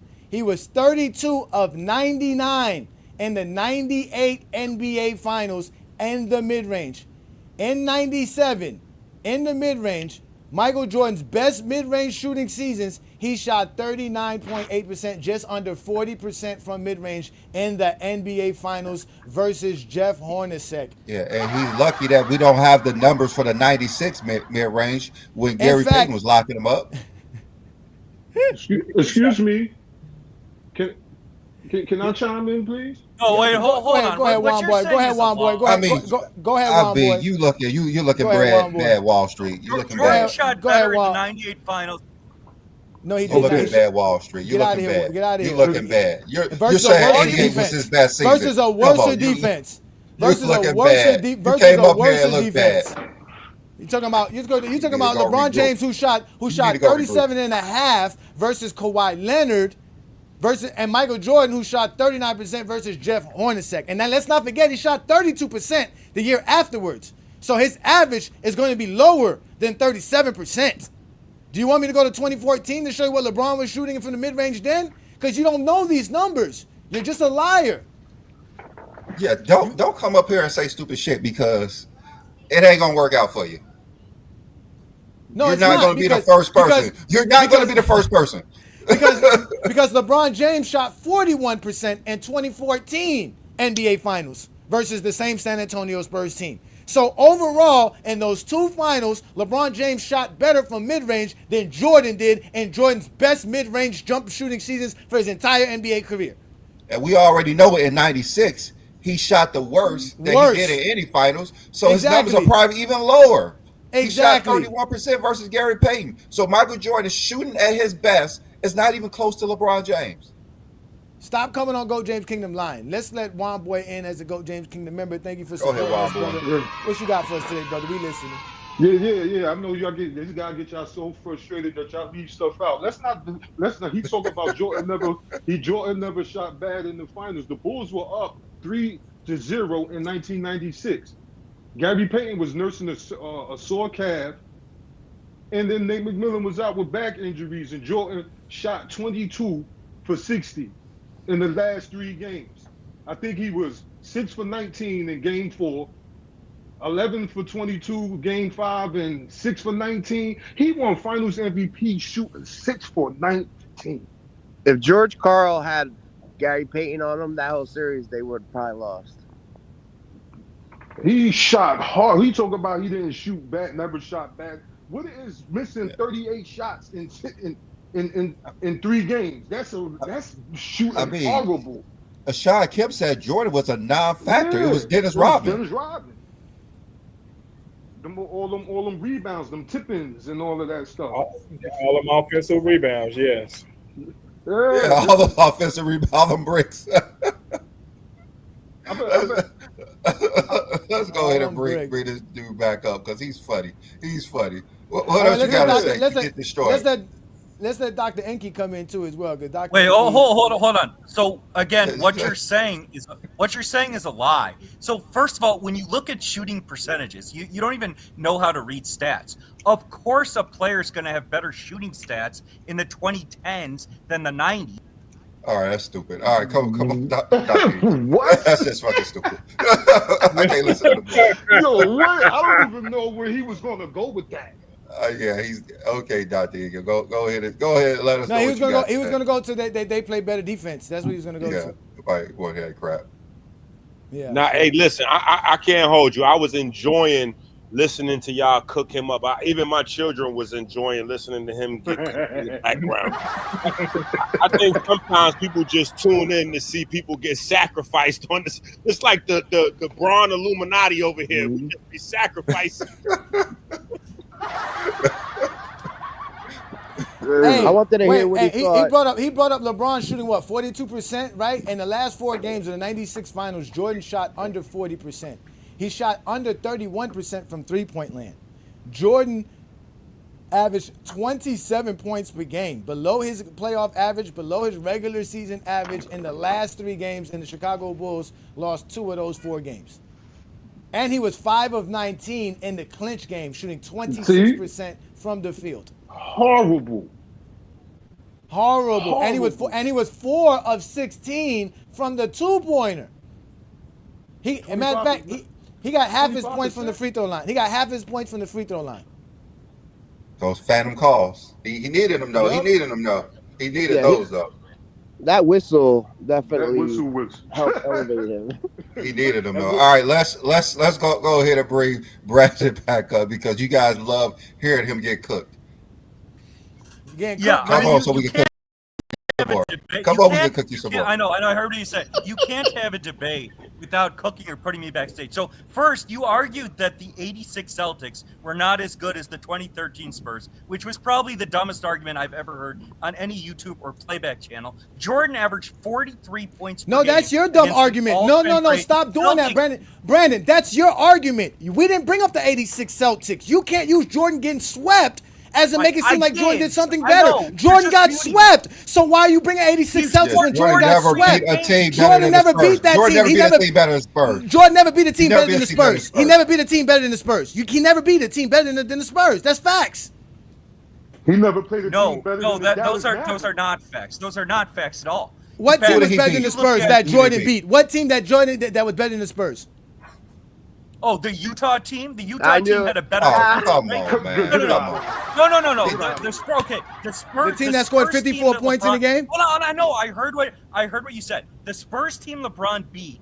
Tony Parker had a hamstring injury in Game 5. Kawhi Leonard was a fucking baby. The other thing is when Kawhi was the primary defender on LeBron shot 36% from the field. So Kawhi made LeBron his bitch. LeBron couldn't shoot the first 3 times in the finals. LeBron's true shooting percentage was below 50%. In the 2013 finals before Game 7, and the '98 finals finished. That's only like 4 The 98 percentage finals- points behind. Hold on. what Yo, I Jordan heard what was you shooting said. against The Gary '98 Payton, finals man. proves Who's the why better Jordan player? is the GOAT. Because in 1998, Scottie Pippen was debilitated with back injuries. So Michael Jordan had no second option in '98, and he still won the finals. LeBron James never won a single finals with a second option as bad as Pippen with his back issues was in '98. Michael Jordan never went 7. He has 6 finals appearances, 6 finals MVPs. LeBron James shot like shit his first 3 years in the finals, including what Lee says is his prime and peak season in 2013. And Utah's defensive rating was better than the Spurs in 2013. You're grossly overrating that 2013 Spurs. Tony Parker and Ginobili were past Defensive their rating prime. is Kawhi like- was a baby, and Tim Duncan was an older player. The 2013 Spurs are not remotely close He's not to gonna an stop all-time talking. great team. He's not gonna The stop. 93 Suns were as good as That's that why they keep Spurs taking team. him off because he won't Brandon, stop And talking. do you the realize Knicks- defensive the Knicks rating is going to won't be hold 92 better Suns on when the their level. offenses won't- are shittier? Like, No, you can't look at offensive ratings from different eras, you idiot. you're You doing gotta that look for at offensive defensive errors. That was rating. the whole point, dumbass. No, you're a dumbass. The Utah defense was a better defense than that Spurs defense. Hold on, wait, Tim hold up. No. This is why he gets mute. No. This is why he gets mute, Brandon. Because he's a liar. The 2013 Spurs had a defensive rating, ladies and gentlemen, of 101.6. The 97 Utah Jazz was 104. So they didn't have a better defensive rating. That's why he wants to keep talking and not let us intervene to address all that he's saying. He just keeps He's lying a and lying. liar. He just all he keeps does. lying. That's all he does is lie. Like, stop lying. They didn't have a better defensive rating. Where are you getting these numbers from? Greg, He's just making shit up. He's just making shit up. In 2014, in 2014, the San Antonio Spurs defensive rating was 102.4. The Utah Jazz in 1998 was 105.4. They never had the better defense than the San Antonio Spurs. Never. Maybe he thinks the Never. higher the rating, the better. Maybe that's what it is. Ryan No, Russell. he just says that because he's a liar. That's why he gets cooked. So again, stop lying, Brandon. And you don't even care about defensive rating. I don't even know why you bringing it up. He's a liar. That's just a lie. You just bring it up defensive rating, and you don't even believe in that stat. He's saying Brian And Michael Jordan. No, and Michael it's not a lie. and Michael Because, no, Jordan. again, And Michael you Jordan don't got believe cooked by in that Gary stat. Payton. And wait. And Michael Jordan got stopped and cooked by Gary Payton. What are you talking about? A 6'2", No, he a didn't. 6'2", Okay, 1, yeah, a first 6. of all, Yes, he Gary- did. No, when that's a lie. the three First games, of all, okay, I know, The three games that That was Gary Payton stalked Michael Jordan shot less than 35% from the field. Yes, he It was had 3 bad 32%. games in a row. 32%. He had 3 bad games in a row because they put Gary I thought it Payton was on him. 40 something. I thought. No, it was 32% on Payton. No, Worse first of So all, stop Gary lying. Payton guarded. No, what you're saying is a lie because when you look at defensive ratings, you have to adjust for strength of schedule and strength of competition. What? And so the West What? was loaded. Wait. There's no what defensive. Wait. What The defensive rating is equated with sense of schedule? Where's that at? Where did you get that from? Are you Where are you making getting this stuff from? up? You're literally muting me Yes, he's every making- 5 Yes, seconds. because you have to address that. You have to You address. keep lying. You can't just You keep random. lying. What You keep lying. strength of schedule? What strength You of can't keep schedule? saying What are shit. you using? What are you using? What are you using to say the schedule? What are you using? Because you lied on defensive rating. So what are you using? Stop lying. No, What are you so using? First of all, What they use hey, strength of schedule in the final. right. So first of all, when you look at Michael Jordan's true shooting percentage, he was Uh-huh. far more efficient, adjusted for his era in the finals than LeBron was his first 3 finals appearances. LeBron shot. Okay, no, you can't you can't use 3 finals appearances and Jordan 6 finals appearances. What are you I can talking do whatever about? the fuck I want. No, you make- can't. You can get the fuck off Go James Kingdom because you get cooked on Go James Kingdom. The only reason Nah, we let let you him back cook, up man. is let him It's cook. good No, that because they once he make gets an ass out of disrespectful, themselves. because once he gets disrespectful, I have to get him off the panel. He can't tell me he gets to do what the fuck he wants because he doesn't get to do what he wants. He doesn't. This is not his panel. This is not his show. He don't even have no likers, no subscribers. Nobody cares to hear what his lies. He got caught in several lies within the last 10, 15 minutes. I wanted to hear what he thought. Jordan Well, you was doing come with these help him. You perimeter come help defenders him, of King today. Speech Roll. You come help him. He's bringing up true shooting when true shooting got nothing to do with this. When LeBron James is a better true shooter than Jordan for his career, so that makes him better than Jordan. In the regular season and postseason. On what planet is Brian Russell and Greg Ostertag better than Kawhi and Tim Duncan? Never. In his. Okay, if you squint Or your even eyes Andre and go to Iguodala sleep, and Draymond. For Michael Jordan's career in the finals compared to LeBron true shooting percentage is higher. Thank you. That's why he wanted to go to the first 3. That's why he wanted to go to the first 3 finals because he wants to bring up the 07. He needs 07. He needs some help. He needs help. He needs to get the fuck off Go James Kingdom with Then that he brought bullshit. up that tired ass talking point about Ray Allen saving his, but like LeBron scored what? Sending was it, it to like overtime. 14 Yeah, And so did Scotty. Scotty saved Jordan's legacy countless times. He saved Jordan's 1988 season. If not, Jordan would have lost to the Cleveland Cavaliers in the first round. He would have had another first round loss if it wasn't for Scottie Pippen. Saved And his legacy. he even said that LeBron had a better peak because he used Michael Jordan 88 season. So 2013 was better than 88. And he lied in 88 because he said Jordan averaged 37 points in 88. Jordan averaged 37 And he don't even know what's going on. They don't know Jordan's career. They don't know what's going on. He just make up a whole bunch of stuff. Exactly. That's why I was surprised he said 1987. I like didn't he get swept in the first round and he's an idiot. Yeah. Plain idiot. He needs a notebook. He needs to write some stuff down. King Speech Road. Come on here, King Speech, because you did bad last. Come with it. You did bad yesterday. I did pretty great. Y'all didn't let me finish, but I mean, there's a lot more to it. There's a lot more to it. Y'all just wanted to go on to certain things, but okay. Wait, hold on for a second. Hold on for a second. Johnny did not hear what you was talking about. So can you explain your greatest criteria? So he's aware. So again, like y'all started, I said when if you're gonna be in the top 10, you have got to be at least the best player at any point. So everybody in my top 10, I have at one point gave them the title of best player. It'd be crazy if I was disrespectful right now, wouldn't it? And again, when I say best player, I don't mean okay, you have to win a championship that year to be the best player. Once you have championships in your resume, then that takes into account. And if you're in your prime like Kobe was, yes, he took the crown in 04. You understand what I'm saying? I mean, that's fine that you say he's the best player in 04. It just has to be consistent across the board. That's all we're saying. At that point, look, have barely any relevance, dude. That's a team achievement. No, it's a lot more than it's fine. It's fine. Just be consistent. That's all we're saying. Like if Kobe's the best player in 2004, just be consistent across the board. That's all. No, again, I am consistent because at the end of the day, in 2004, when I give Kobe the crown, he is a 3-time champion. That's in his resume. You can't take that away. Again, there's guys. Okay, now I'm giving LeBron top 5 in the league, of course, when he doesn't have a championship yet. I'm giving him top 5 when he got swept by the Spurs. Right?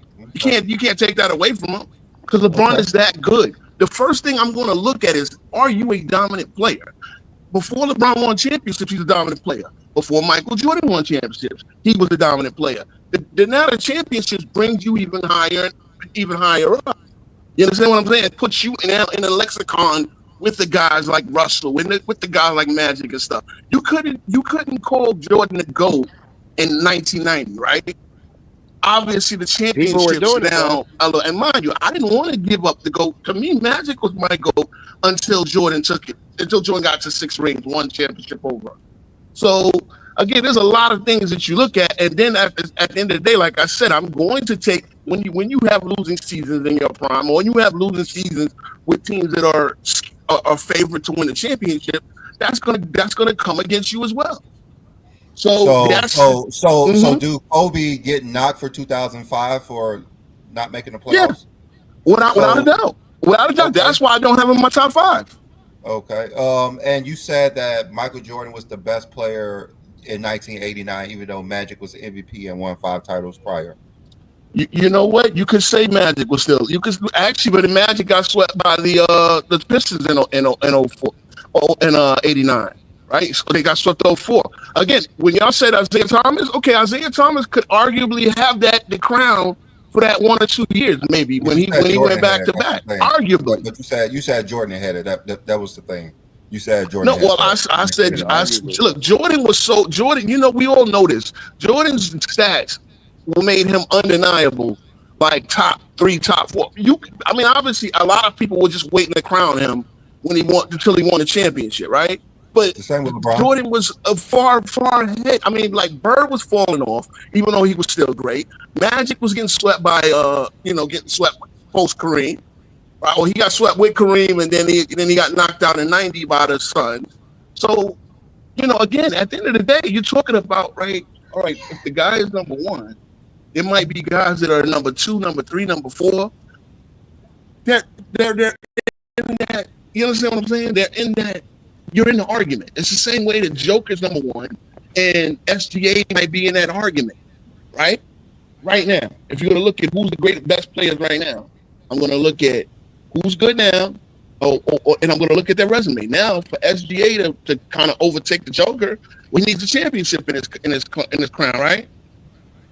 Okay, yeah, that makes sense. Yeah, that makes sense. Yeah, But I I'm mean, just and so saying, at the end of the day, it's like, Kobe fell off the perch because the team rebuilt, but he was still a 3-time champion and a big part of it. Second best player, he wasn't Scottie Pippen. I mean, we know that he was right there with Shaq. It's like the 2 most dominant players in the league at that time. We're not gonna do that. He wasn't right there with Shaq. We know. His the third. See, you act like I'm knocking Shaq away.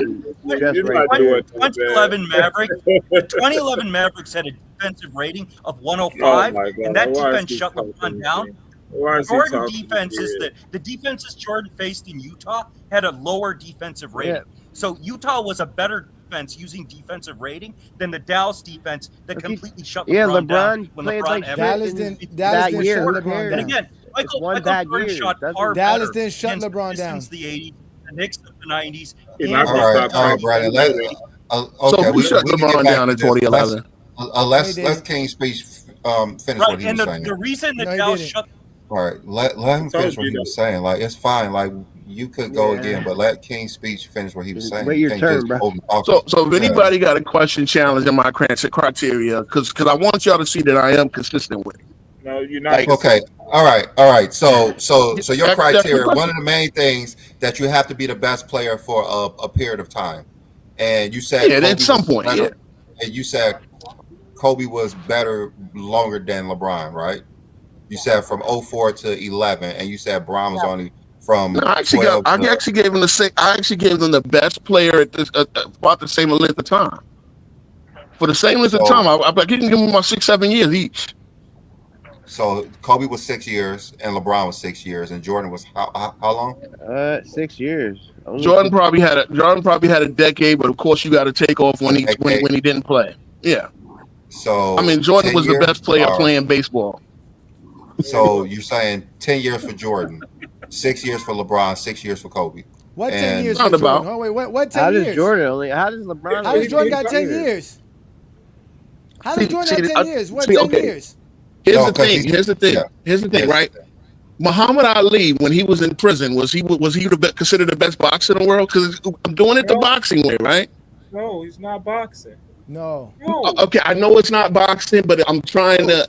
No, it's not the same. Okay, no. To make it easier, to make it easy, just tell us the years Jordan was the best player in the league. That just solves it all. What years? All right, for me, 89 till he hung it up in 98.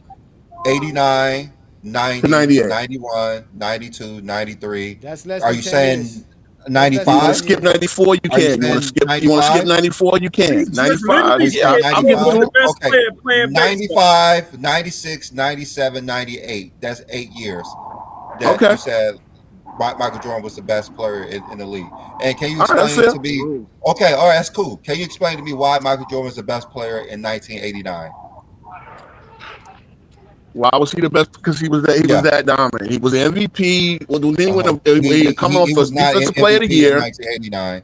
He was not Okay, MVP in '88 he won defensive player of the year. And see, I know how y'all want to do it. Y'all want to do this individual year.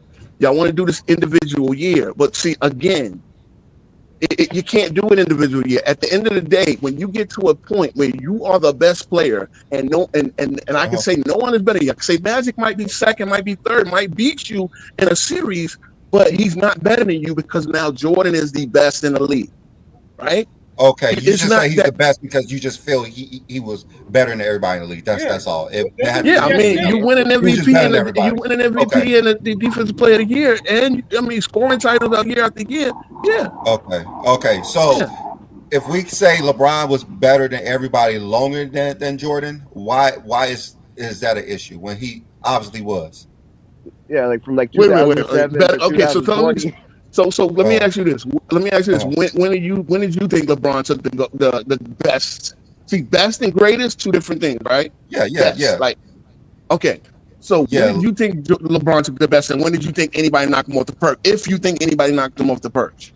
For me, LeBron probably was the best player in NBA in 2006 to 21. And that's crazy because Kobe was that good. Had 3 championships already, then he won another 2. But you said it's not about that. You said Magic Johnson was not better than Michael Jordan when Magic had 5 titles with an MVP that year. That's why I said he's inconsistent. How is that lying? No, I'm not. I'm not being consistent. You got to understand, Magic is my favorite player. Oh, we understand, but you have to be consistent. So you're saying LeBron wasn't the best player because he didn't have titles, and Kobe had 3 as a role player, but Magic had. Well, Kobe had 3 as a role player now, sir. No. Okay, see, right there, you're killing yourself. Okay, was Kobe a role player in the 3-peat? Yes. He was not the best player. That's ridiculous. Okay, now with the role players don't score 32 points a game in a series. You said Jordan was better than Magic, even though Magic had 5 titles and he won an MVP that season. That you said Michael Jordan was better than Magic. So by your criteria, it's not consistent because you're saying Kobe Bryant, what he did prior, should trump what LeBron was doing in 2006, which is not the case. Not exactly, because again, you talk about 89 when Magic got swept. Okay, 88, Magic went back to back, right? And we talking about 86 when Kobe quit on his team and lost 3. Yeah, like what you talking about? 06 when Kobe quit on his team. Okay, so lost a 3-1 lead. Okay, and choked a 3-1 lead. Oh wait, bro. Didn't he choke? Bro, didn't he choke a 3-1 lead? The best player in the world don't do that. Yes, he did. The best player in the world don't do that. The best player in the world don't do that. You just got called again. Hold on, wait. Before we do that, I gotta ask Brandon something real quick. Hey, Brandon, you brought up the 2011 Mavericks. Right? Hey, hold on. I want to make one quick point. What was the name? No. What was the name of the base defense, that zone defense that Dallas played? What was the name of that base defense? I couldn't tell you, sir. I couldn't tell. No, I'm talking to Brandon. I'm talking to Brandon. Hold on. I want to make a quick point about Brandon. 06. Answer my question, Say Brandon. LeBron Brandon, answer. Brandon, you're not going to get to tailor off to something else. I'm asking you a simple question. You brought up the zone defense. You said it was a basic zone defense Dallas ran. What was it called? It's 10 years ago. It's a basic zone defense. Anyways, What's the name of it? Kobe- What is the name of the basic zone defense? For you to say it's basic, it has to have a name, because the one that's not basic has to have something else. So what is the name of the basic multiple zone defenses? So they ran 2-3 zone. They ran different zone defenses against him. But for you to say that LeBron, okay, all right, so that's what's considered a basic zone defense. Can you stop muting me like? So that is what you're considering. You're muting me like a 4-year-old. I'm muting you because you're talking like a 4-year-old. You won't shut up. Listen. So are you saying a base zone defense is a 2-3 and a 3-2? You muted me like 9 times. Answer the question, Brandon. Is a basic that has zone nothing. defense? I don't even give a shit. It has nothing to do with the yes, debate. Yes, it does. I don't. Then we don't give a shit what you have to say then, because you're the one who brought it up. Let's let Ishmael in the building. Ishmael, the GOAT James Kingdom member. I actually had a hey y'all, peace to the panel, y'all. I actually have a question for Brandon because I wasn't sure. It's like because to me he was just it feels like he was just making like it feels like he was making arguments that don't really tie together. Like he said that Vorp, like, okay, this is what he said. This is the first thing he said. He said LeBron James Vorp practically doesn't matter because he didn't play in his system. And he was saying, so his argument was like, because the team was centered around LeBron as the system, when he got off the court, it elevated his Vorp.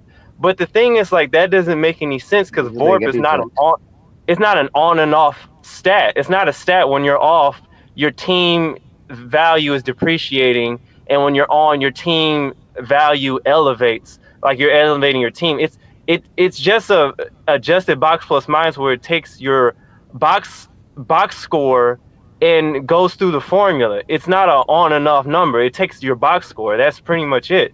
So I just don't. I want him to answer the question what he mean by it, because that has nothing to do with it. No matter, even though let's say Right, like, no, I heard what you said. hold on for a second. I'm not done. Hold on for a second. You can answer. Hold on for a second. Hold on for a second. I'm not done. Hold on for a second. Just wait a second. Yeah, let him finish, Brandon. Chill. God damn! Like, what is the problem? Is he like, what the fuck? Is he there? Like, I'm just saying, like, because if not, he's not gonna let you. He's not gonna let you speak. That's what we have to. Okay, got you. Okay, let me be. I'm almost done. So I was like, what do you mean by that? Because Vorp, like I said, it's not an on and off stat. So like, whether LeBron plays in a system or not, like, it just takes your box score, and that's it. So whether it doesn't matter. It's like it's a box score stat. So what does he mean by that? Okay, I understand no one can let me talk for more than 10 seconds without muting me, because no one here can have an argument, but I'll explain why LeBron's Vorp is grossly inflated, okay? So, first of all...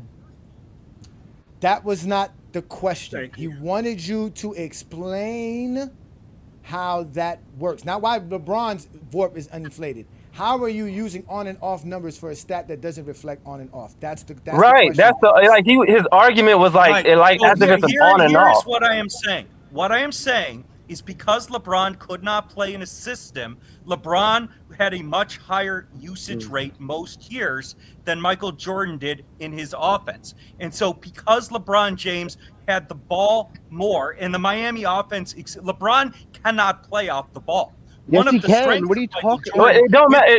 Let's just let him finish. Shut up. I heard what you said. Let him finish. One of the Let him strengths finish. Let him Michael finish. Jordan, Phil Jackson's offense, as opposed to Doug Collins, was the Bulls moved Jordan more off the ball, and what does that got to do with LeBron?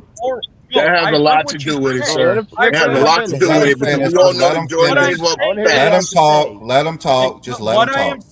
What I am saying is that because LeBron could not play in a system, the offense of, and this was true on every team LeBron was on in his prime, their offense had to exclusively go through LeBron much more than the Bulls offense, especially the first 3 quarters, had to go through Jordan. And John Stockton has a higher Vorp than Kareem Abdul-Jabbar. Reggie Miller has a higher Vorp than Kobe Bryant. That's not the point. You're not really answering my question. You're not answering my question. All Vorp is an indication.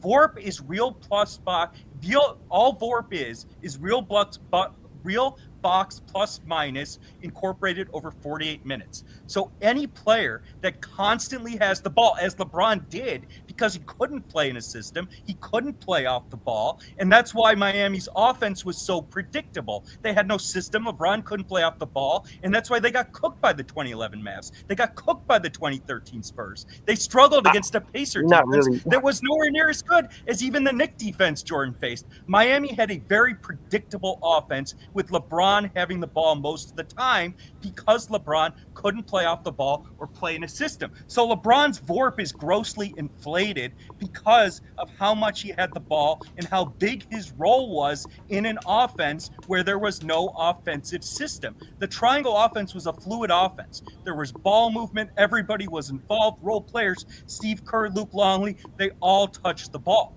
And so because Michael Jordan played in a fluid offense with more ball movement than LeBron's, his real box plus minus isn't going to be as good. Just as when Utah exclusively played through John Stockton's real box plus minus was inflated. That's why John Stockton has a higher VORP than Kareem Abdul-Jabbar.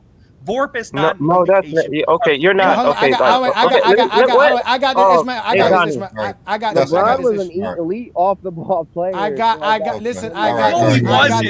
Stop. It was on the scouting reports. I really want to. We got to remove everybody if you guys keep talking. Yeah. Again, I got this. Leave it alone. You're only gonna confuse him. You keep talking, Ishmael. He brought up usage rate and VORP. He's upset because LeBron has a better VORP than Michael Jordan for career-wise. Well, who has the highest usage rate career-wise, Brandon? Michael Jordan or LeBron James? Of course, it's Jordan. I'm talking about when LeBron was the question. in his prime. Answer the question. Right. You're talking about LeBron James's VORP. You're talking about his VORP. You're not bringing up anything else but his career VORP because you're not talking about seasonal VORP. Name one system LeBron VORP. played in his prime. Name one. Name one system LeBron. Michael Jordan played in the triangle. You have to answer the question first, and I'm going to answer your question. I'm going to answer your question once you answer this question, Brandon. Who had the highest overall usage rate for their careers, LeBron James or Michael Jordan, sir? Right. That's misleading because of Jordan's usage rate in the 80s. When Jordan was in his prime in the 90s, the Bulls had far better ball movement than any of LeBron's offenses, and you can't. So you didn't answer the question. Michael Jordan has the highest usage rate of all time. So now, let me answer your question. LeBron James ran a spread offense with Spoelstra after 2012. Spoelstra learned a new offense and created a brand new offense with LeBron James and Dwayne Wade in mind. So yes, LeBron James ran a championship-winning system, which was known as the spread Spo offense. That's not a system. A spread offense is... It is a system, sir. It is a system, just like the triangle. It is a system. You want me to bring Lamont up here so he could explain it to you? And then one thing he said, because Jordan didn't play in the 80s, but if you take Michael Jordan 98 to 1990 to 98, his usage rate is still higher than LeBron James. So whatever you said don't make any sense. Whatever you said don't make any sense. I'm sorry. Oh, no. You don't understand basketball. You don't understand my point. No, we're talking about usage rate. You talk about usage rate, and Michael Jordan's usage rate in the 90s is higher than LeBron James. Simple as that. Michael Jordan had the highest usage rate. We can see that. Go ahead. No. Wait your turn. Go ahead, Ishmael. First of all, a lot of that doesn't make any sense because usage rate doesn't mean you hold the ball more or have anything to do with running a system. It just means that the plays are just in with you more. Like if you shoot more free throws, you turn the ball. It also accounts turnovers. You score more points. Hold on, wait, Ishmael. Your usage rate is the percentage of plays that ended with you either taking a shot, turning over the ball, getting fouled, or shooting free throws. Yes, or passing the ball to the guy. No, an assist does not count in usage rate. It doesn't? Are you sure? No, again, pay attention and listen. Your usage rate is the percentage of plays your team had where you either took a shot, turned over the ball, got fouled, or went to the free throw line. Exactly. So that's it. Right. Hey, Johnny, I agree. So wait, hold on, other dude. Exactly. So his logic didn't make any damn sense when he talked about LeBron holding the ball and playing his system. It has nothing to do with that. It just talks about the responsibility you have on a team when you're. Matter of fact, the higher your usage rate for that era makes it more difficult for you to have a higher VORP. There's a reason Rudy Gobert has a higher win share, offensive win share than LeBron, because his usage rate is not that high. The burden of ending plays with him makes it easier for you to have a higher VORP in that aspect when you use usage rate. So what he's saying doesn't make any damn sense. Second, box plus minus, it's not because John Stockton has they don't have the information for Kareem. They don't have the data for Kareem's entire career. So when he said John Stockton has a higher VORP, that was just it's like he's doing stuff on purpose, just talk to people that have no understanding of what it is. Then John Stockton has played a lot of minutes, but then also box plus minus also takes in positions. So then because John Stockton has a lot of assists for his position as a point guard during that time, it upscaled his VORP. So I'm not saying that if you want to use VORP, which he said he does, it's up to you. I'm not saying you have to use it or not, but I'm just saying that Brandon is just making statements that are just false. Like, they're not correct at all. So it's like, also, your box score has nothing to do if you play with a system or not. It's either you score, you turn over the ball, you rebound, you assist. It's either or you do those things or not. Whether or not you play in the system is irrelevant. That's just the nuances of the game. So what I'm saying is, like, he's up here he's BSing, man. It's just like he's saying a lot of bullshit. Can we admit? One of the things that he said that LeBron James, he cannot play in the system, and you have to cater to LeBron James. Yeah. But if this guy has made 10 finals, won championships everywhere he went, what does that say about LeBron James? The system works. The ball is better off in his hands. He's just saying stuff everybody else needs a system. Everybody needs a system, but LeBron James. The sad part is that this man legitimately thinks that in 75 years of NBA basketball, there is only one system in basketball, and it's called the triangle. There's no other system. But Johnny, you just admitted that they invented a system to cater to LeBron, right? No, you said they ran a spread offense for LeBron. No. I'm telling you, and for Dwayne Wade, because and it was more Dwayne Wade for secondary. You gotta let me fucking finish. He asked me to bring up a system that LeBron was in. LeBron was also in a system in Cleveland. You think Cleveland didn't have a system? They had a system.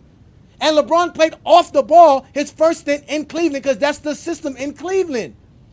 Like, every team has a system. There's not a professional coach that doesn't have an offensive system. You guys don't know basketball if you think that there's not a team in basketball that doesn't have a system. Every NBA team is running some sort of basketball system.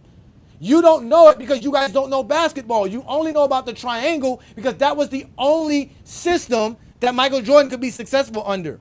That's not true. He made it to the conference finals with Doug Collins, who refused to run the triangle. But he still had a system. And he refused to run the triangle because Jordan wouldn't let Collins run the triangle. Phil Jackson ran the triangle in opposition of Jordan, who did not want to run the triangle offense. Who Jordan himself said the triangle offense was going to be, it was called the demichaelization offense. He didn't think it was an offense that worked well for him because he said all it did was make him take jump shots. He didn't like the triangle offense because the triangle offense did not bode well for what Jordan wanted to do. True. Now, here's my point, right? No, it's not your point. It's not your point. I'm not done. So the idea that nobody runs an offensive system in basketball is false. LeBron James can play on the ball, off the ball, or not. And in fact, throughout LeBron James' career, he was the best player on the ball. Didn't have nobody better than him on the ball. I mean, I wanted to say that. I also want to say, like, I was mostly arguing his points. Like, a lot of stuff he said, of course, was blatantly false about LeBron playing off ball, but it's just the way that he construed his argument in order to make it seem like it made sense. Where it's like he didn't know anything what he was talking about. He was just making shit up along the lines using usage rate, and it's like, dude, you don't even know what you're talking about. He don't even know anything really about VoRP, to be honest I with you. mean, And he said he he say uses the stuff, stat. and we educated on him. That's So what the he comes up only for. point, To be educated. the only point I want to put in Ishmael there, cooking today. Look, the only Ishmael point I want to cooking put in today. there is that the triangle lessened Jordan's points and assists. Can we agree on that? Right? Once they run the triangle, Jordan is not as going to get him any point and assists. Right? Yeah, of course, because they needed to do that to win games. Of course, and that's what. And so when you look at overall points and assists, obviously Jordan traded success for personal stats. People who are Same critics of thing for LeBron LeBron. believe That's Worse. false. That's false. Jordan took Okay, one look. less. Jordan took one less shot per game under the triangle offense than before. So he Okay, didn't. well, That's not that. That's not that but much of a you difference. just admitted he's not going to the basket as much under the triangle as he did with Doug Collins, right? So that means less easy shots. Is that true or not? No, less easy shots for Jordan, but true. the team was going to get easy shots. That's what I'm saying. But he's going to give up a few of those layups and dunks. No, he's going to give up. He didn't give up nothing because he still was making sure he got his scoring titles. He was still making sure he was being able to take all the shots in the game. He was not passing the ball as He much was as just he less was. efficient. Okay, let me ask you this. Let me Everybody else could be no, more. let me fucking finish. Fuck. Doing this yesterday. The only difference the That's why they triangle. talk, my dude. No, it's That's my fucking fucking. point in there. Bye. You don't get to tell me when I get to fucking speak. I've been very quiet. I've been very fucking quiet the whole show. I'm actually getting ready to go because I got shit to do. I'm about to watch real basketball. Again, the only difference. Oh shit! It's almost 3:30. The only difference in the triangle offense between not having it was now other players were more involved in the offense. The ball didn't just go to Jordan and now that's it. Now the ball was moved more and now other teammates can be involved. Not because of Jordan's willingness, that's because that's the strategy that they had to run. Jordan had no choice but to run the triangle offense. He had no choice. That's the point. This way LeBron James had no choice but to run the offense that they ran in the 2011 finals. He couldn't tell them, no, we're going to run this offense. Because Spo already had an offense set up so that Dwayne Wade can be the scorer. So that Dwayne Wade can do his thing. And that's why you guys don't know basketball. You guys make shit up. And exactly what Ishmael said, y'all make shit up. And because people who are not as smart enough who know basketball can't retort your shit like I can or Brandon can or people in GOAT James Kingdom can to show how stupid you sound. And you think you're smart because you go in any Zesty Jeffrey circle, that shit sounds smart. Every NBA team has a system, sir. Every coach has a system, sir. When they went to go interview J.J. Redick, they didn't look at J.J. Redick and say, well, sir, what are you going to do on offense? No system, okay, girl, you got the job. No, he has to explain to them what offense he's going to run with LeBron James in them. You guys don't know basketball. Where did Brandon go, yo? I want to know when he thinks LeBron became an elite basketball player. We're not going to ask him no more questions. We're not asking no more questions. And listen, just to answer your question, Willie, the most championships ran system was the Boston Celtics system in the 60s, which was ran through Bill Russell. Because Bill Russell won 11 championships with 4 different first option players on his team, meaning they ran 4 separate offensive schemes while Bill Russell was there, and he still won championships. And like you see this comment, this is what the Jordan fans come. They come up here and they say stupid shit like this. The most efficient player of all time. How's Michael Jordan the most efficient player of all time? That don't even make any sense. What that's he has a lower true shooting, effective field goal percentage, higher assist to turnover ratio. I mean, where is he the most efficient player? I know they like to use PER, which does not measure how efficient you are, but he's not first in that either. And he's not first in that no more neither. But the thing is, they're trying. Okay, say LeBron James could not play in a system. He's not a system player. You have to cater to LeBron. You got to let LeBron do his thing. So you mean to tell me that this guy who you said cannot play the system, been to 10 finals, won 4 titles with 3 different teams? What are you saying about this player? Are you saying he's the greatest player to ever play because he could just do what the hell he want? And he's going to the successful? basketball court and do anything. Yeah. Don't have no game So plan, you're literally nothing. you're literally saying he's the greatest player of all time. Yeah, he just got to walk on the court. Because Yeah, they think that's a just flex gotta saying shoot up. LeBron You just not gotta playing tie in the his shoes system. up. He's not a If it's flex. that easy, then Yeah. Brandon, your box plus minus has nothing to do with his system. Your box plus minus is a score of your box plus stats. Yeah, he doesn't get that. He just keeps saying that. Ismael, it's okay. Ismael, it's okay. It's okay. Just don't think about it, no more. It's okay. It's okay. Just don't think about it. It makes a lot of sense if you don't think about it to him. Yeah, I know, That's right? all it is. I already went over it. Like, you don't get it. Like, what the fuck? Greatest player of all time. Like, if you ask these LeBron haters, you let them talk long enough, they're going to say why LeBron's the GOAT. He literally said LeBron's the GOAT today. Yeah, right. Yeah. Jordan needed a system to be successful, not LeBron James. Wait. So if that's the case, if there is only one system in basketball, why is everybody else warped so high? Because they're not in the system as well. He had the ball in every possession. let's let again. We let King Rose speech up, and we got what's it called? We got Peter Bagjuice, a GOAT James Kingdom member. These dudes are hilarious, bro. Peter, I know you agree with Brandon Katz, right? All these numbers are inflated. System, LeBron plays in those system. All of this thing, right? Hey, wait, hold on a second, Peter. Hey, Peter, hold on a second. Like, it was frustrating that I had to agree with Peter yesterday. That's all I had to say. It was frustrating that we was on the same page. We was on the same page. Oh, that's all I gotta say.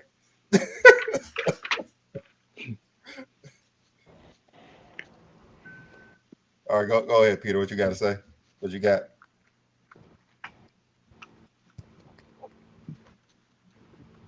You there, Peter? Go ahead, Peter. Hey, my bad, y'all. Hey, that's funny as hell, Brandon. But yeah, what's his name? Brandon. So I know what he was trying to express. He wasn't doing the best job articulating it. Not at all. And I don't know if there's a stat that out there that captures it, right? So for me, looking at the game, what the biggest thing that jumps out to me offensively between LeBron and Jordan is how intuitive Jordan is. How much quicker he gets into his offense, how much less he needs the ball in his hands. So he's still able to be prolific without, having to run a bunch of screen and rolls and constantly have the ball in his hands. He could go without the ball for minutes, or the action could be ran away from him. He'll get it on secondary action. The minute he gets it, it's either the shot is going right up, one or two dribbles, is going right up, and he's shooting a high percentage while playing that way. So not only is he having an outsized impact on the game in terms of scoring and such, you're able to optimize your teammates and keep a great amount of synergy with those teammates. That's why you see Jordan has 3 of the top 8 teams in net rating, and in those 3 seasons, he also led the league in scoring. So I think that's what Brandon is getting at. Every player plays in a system. What the hell? Wait, Peter. I'm not done. I'm almost done. So yeah, every player. I agree with Johnny in there. That the idea. Really disrespectful to the whole. Yeah, Come on, King John. Don't do it. I know you don't like No, it, let him go. brother, Let him but go. come on. Let him go. I didn't- Let him Go. go. Let him go. Wait, first of all, you guys have to allow GOAT James Kingdom members to speak. Peter is a GOAT James Kingdom member. Go, Peter, please. Yeah, so I mean that's pretty much it. Is better teammate optimization with Jordan. That's why you see when guys like Bosh and Kevin Love get heavily marginalized playing in a LeBron system. Whereas I'm pretty sure if they were playing on the Michael Jordan team, they're getting a lot more touches and being able to be in better rhythm. That's what, bro? Stop. Okay, that's completely false because Michael Jordan did not optimize his teammates, which is the reason why they had to give him the triangle. They had to force him to let other teammates be involved into the offense. So all you just admitted to was that for one, Michael Jordan is not a good playmaker, meaning he does not initiate the offense. He needs someone to initiate the offense so that he can get the ball in the right position to score, so that he doesn't have to do much effort to score. He can just dribble once or twice, like you said, because the effort is already being made by his teammates. So you're just proving that Jordan needs his teammates to actually be effective on the basketball court instead of vice versa. While you also falsely brought up net rating for why the Bulls had a high. The reason the Bulls had a high net rating is because the Bulls had one of the best defenses in basketball. They had one of the most efficient offenses in basketball due to the fact that they were running the triangle offense and the fact that they had great defenders on their team outside of Michael Jordan. You guys don't want to give credit to the team. So the deepest squad. Again, so the idea that Michael Jordan somehow was able to finagle a system and make a system work and his teammates work, that's all false. The idea of Kevin Love and Chris Bosh becoming third options will be just as great as they were as first options is also false. When Michael Jordan left the Bulls, all his teammates had career years outside of Michael Jordan being on their team. So Jordan never provided his teammates with anything of that sort. And you guys could come up here and make all of these lies because there are no stats to prove how many touches Cartwright was getting when Michael Jordan blatantly told not only the teammates to not pass the ball to Bill Cartwright, he told the media this. He went to the media and said, hey, that guy is never getting the ball. He wouldn't even let a teammate eat food on a plane. And you're talking about passing the ball on the basketball court. Stop it, sir. Yo, man, I swear, like hey Johnny, I see what you're saying by like revisionist history because I swear it's like people take like LeBron James like second stint Cleveland like up till now or not even now, definitely not the last 2 years, but where he's like the main ball facilitator, he has the ball on his hands. Because I swear to you, I thought LeBron James' first stint in Cleveland, he wasn't the guy like holding the ball a lot, or he wasn't the main facilitator. He had the most assists, but they had other point guards like Gibson and or something. Yeah, like I swear they had other point guards and stuff. Like LeBron was playing like a true small forward a lot of times, like being a wing player, and like all this running through screens and stuff, like that's just part of the new era in the 2020s. Like LeBron wasn't doing that in the first thing in Cleveland. Like it wasn't like that for him. I don't even know where like a lot of these guys just make stuff up. Like his career, it's just what lie, King Rose Speech. Please tell me what lie. You guys make up arguments. What lies? Where did I lie? No one lied, but you know what they do is they like to come up here and they love to talk and saying that, like for King's speech, he said to be like the GOAT, you got to be the best player or something. So LeBron was better than anybody in the league, longer than anybody in NBA history. So by his definition, LeBron James is the GOAT. By Brandon Cass' definition, LeBron's the GOAT because he just needs to top his shoes and he's going to be successful. Like just let these guys talk. Just let them talk, and they will help us add stuff to our criteria for LeBron James being the GOAT. Who has had a better? Yes, King's speech. We're going to use that. LeBron James has been the best player in the league longer than anybody. I don't see how. Also, Billy, I don't see how Michael Jordan would playing with Michael Jordan will give you more touches. Like he dominated the ball a lot because he was they played illegal defense, right? Where he was on, from my understanding, he was on the post a lot, and they dished him out the ball, and he would shoot the ball a lot, right? And it's like that's kind of how the offense was, unless like he would pass it or dish it out. Unless like if a team was going to dish out the double team or something like that, because it's like that's what I would think. Like you're not really swinging the ball a lot at that aspect. You're playing like mostly a lot of isolation. So why do you have to think the games are there to be watched? Because what you're saying is not true. It's fabricated, man. Like Michael Jordan would not share the ball like that, and like he wouldn't. Like a lot of people would not get touches at all. Like, if anything, it's fabrication because LeBron James is actually one of the most versatile players of all time. Like, if you think a player that's ability to be able to transition his game to 3 different eras and being able to adapt to all these teammates that he have, what makes you think LeBron, it's just like he's just holding the ball and then he's just diminishing guys and guys are just getting worse. Like, that doesn't even make any sense. Yeah, those guys that he is diminishing became NBA champions, and they were not NBA champions without him. So they happily did it, and none of them they did it to win. They did it to win, and just like when John Sally came on Gilbert's Arenas and he was saying Kobe and Mike was better, and then they start talking about the system, and he started talking more about LeBron, and at the end of the show he said, "You know what? As I'm picking right now, LeBron James is the greatest player who ever played basketball because all he has to do is tap his shoes and jump ball. I mean, look Yeah, at because LeBron James right that's now. Look, one more thing. Look at LeBron right now, bro. The last 2 years is a prime example, and people still push this narrative. Last year for the Lakers, the primary ball facilitator or ball handler was D'Lo, right? This year has been Austin Reeves. And That's then when Luka Luka came on the yeah. team, LeBron has taken even a more of a setback as being the off-ball player, and people still say the same thing. He's an unselfish player. There's He's unselfish. from And King Rose speech, 2016 you got King that Rose says speech, he's a you got reach caught. off the ball. King Rose speech, you got caught in the lie. Michael Jordan averages less assists in the triangle offense than he did outside of the triangle offense. So stop lying on GOAT James Kingdom. Michael Jordan was not doing anything to fit the triangle offense at all, like I said before. So there you go, caught in the lie. And before I get up out of here, because I am going to get ready for this show. I'm going to show you Michael. We all about to get out of here too. So I'm going to show you Michael Jordan's quote of him talking about the triangle offense. I'm going to show it to you. Y'all gonna stop fucking coming on GOAT James Kingdom line. This is why y'all don't like hitting the link. Cause y'all, Sure, the cause quote y'all, of him trying to oppose the illegal defense, getting rid of that. True. I got that post. Again, I got nothing but information on this topic. Why? Because I got to deal with you Zesty Jeffries every day. I can't even talk. I can't talk basketball without having to deal with a Zesty Jeffrey in any subject.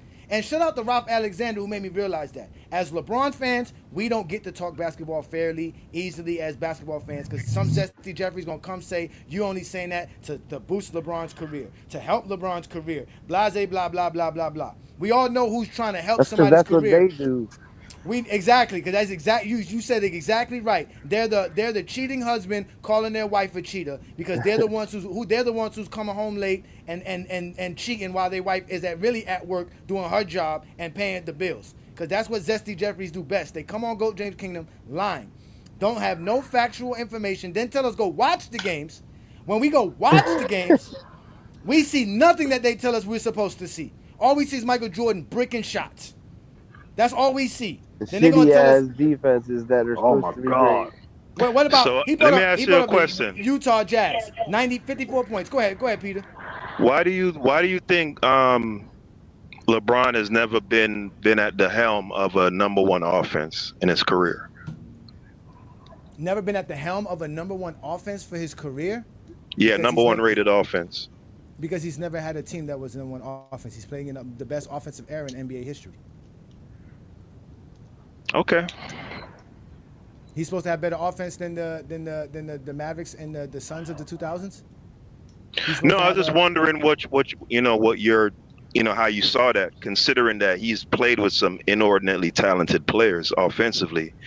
You would think at 1 out of 22 years they would have a number one offense at some point. Dwayne Wade is not Kevin Durant or Steph Curry. Let's not get that confused. Okay, but I mean, Dwayne Wade in 2011, I'll That take him. though. They were great players, but they kind of had redundant skill sets, and that's my point. Okay. So Chicago. Let's go here. Let's see when Chicago had the number one offense in basketball. Since y'all want to talk about okay, 1990 they had the ninth offense in basketball. They had the 7th in 91. They had the 5th in 92. They had the 15th in 93. They had the 23rd in 94. They had the 12th in 95. They had the first offense in 1996. They had the first offense in 1997. They had the 9th offense in 1998. So Jordan was a part of 2 number one offenses in his career. And that was the obviously years he had super teams. So let's continue and go here. Let's see what LeBron James had here on his career. So LeBron James' first year, team was 22nd in offense. LeBron's second year, they were 4th in offense.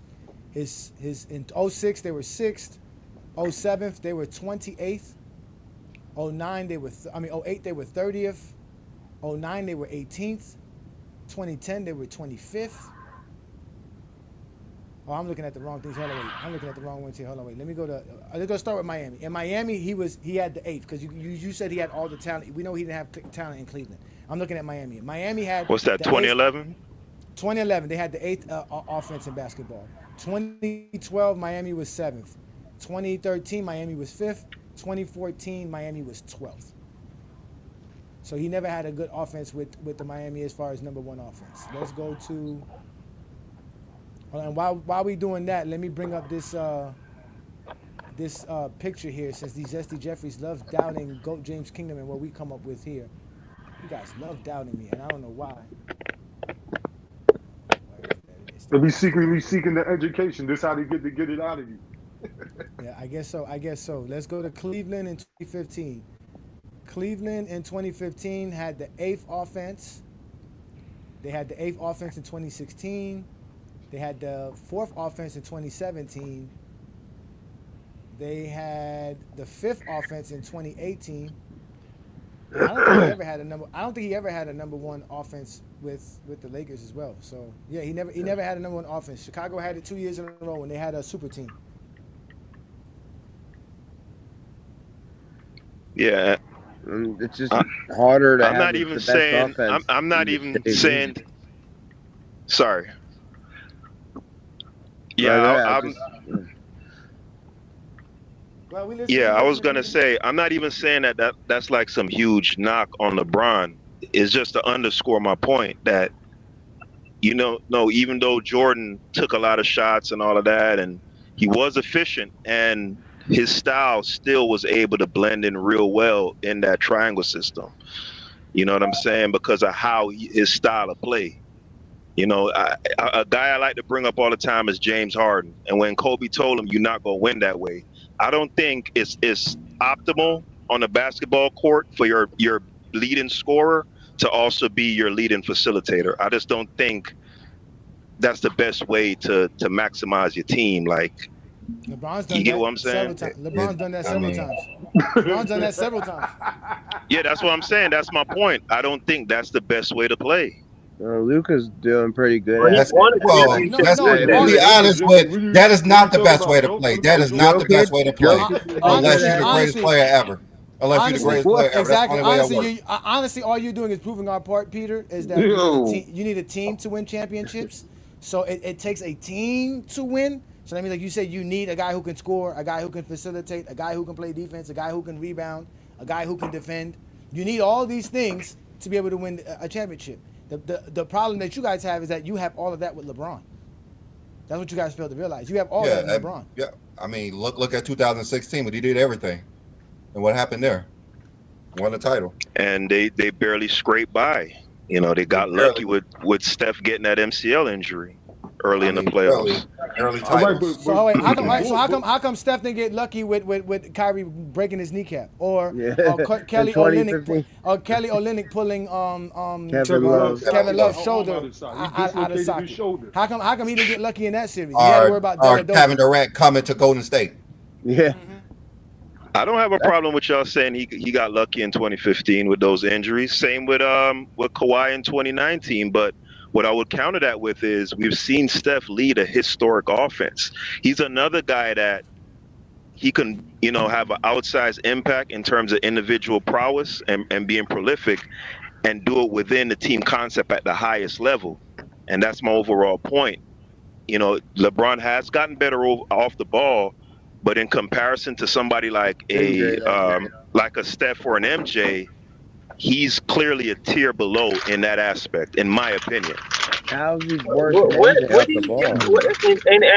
And as what? Because you can say there are definitely LeBron has way more on-ball factors than Michael Jordan. When you're talking about, even Johnny pointed out, pick and roll, fast break, you're talking about cuts. There's a lot of things aspect of LeBron James that he's great off ball. So it's his IQ. I mean, off ball is just not coming off a screen and catch and shoot. You realize that, right? It's alley-oops. Yeah, absolutely. And if you talk about the Miami Heat iteration of James, any of those players from that era that face him will tell you that D Wade as an off-ball cutter was far superior to LeBron. That's not up for debate. He probably was at that time. Yeah, maybe at that time. Because he was also a lot older. LeBron has gotten better, guys. So don't get triggered. Don't think I'm here trying to hate on dude or nothing. It's just an observation. I doubt that. I don't think Dwayne Wade was better cutted than LeBron James. Where would you get that from? How? Where? Based on what?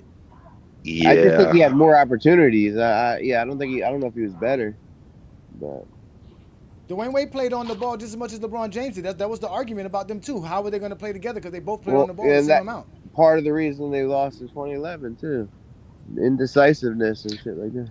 And Wade is not. Wade is not an all-time off-the-ball player either. He's great cutting, timing on cuts, running the baseline. He has a knack for finding pockets. He's amazing in that aspect, but his catch-and-shoot game was very suspect. He always needed shooting in general. It's never been as great as like LeBron. Like LeBron's been a way better three-point shooter. Dwight played well off the ball. Like he played well off the ball. Yeah, he played well, Brandon. But I'm talking about particularly being able to just come off a pin down, catch, and let it go. No dribble. I feel like that limited Wade's game. When you got 6'3" guys, you got 6'3" guys guarding you on one side of the floor by yourself. So before we get up out of here, I'm going to address what I always told you. This is Michael Jordan in 1991, second season in the triangle offense. He stated to the media, quote, "The triangle's killing me. All I can do in it is take jump shots." But Phil, finally gave me freedom. This was the first time all season I kind of felt free of the triangle. But Phil, I have to win a scoring title. I have a bet on it. You're never going to win until you trust your teammates, Jordan. So stay on the perimeter and move the ball. Stop trying to hog the ball, Michael. You're easily stopped that way, Michael. You can't go left, Michael. That's easily stopped. But if we let everybody move the ball, we'll get you in a good spot to take a good jump shot. And that's why Jordan started to shoot more mid-range jump shots later in his career.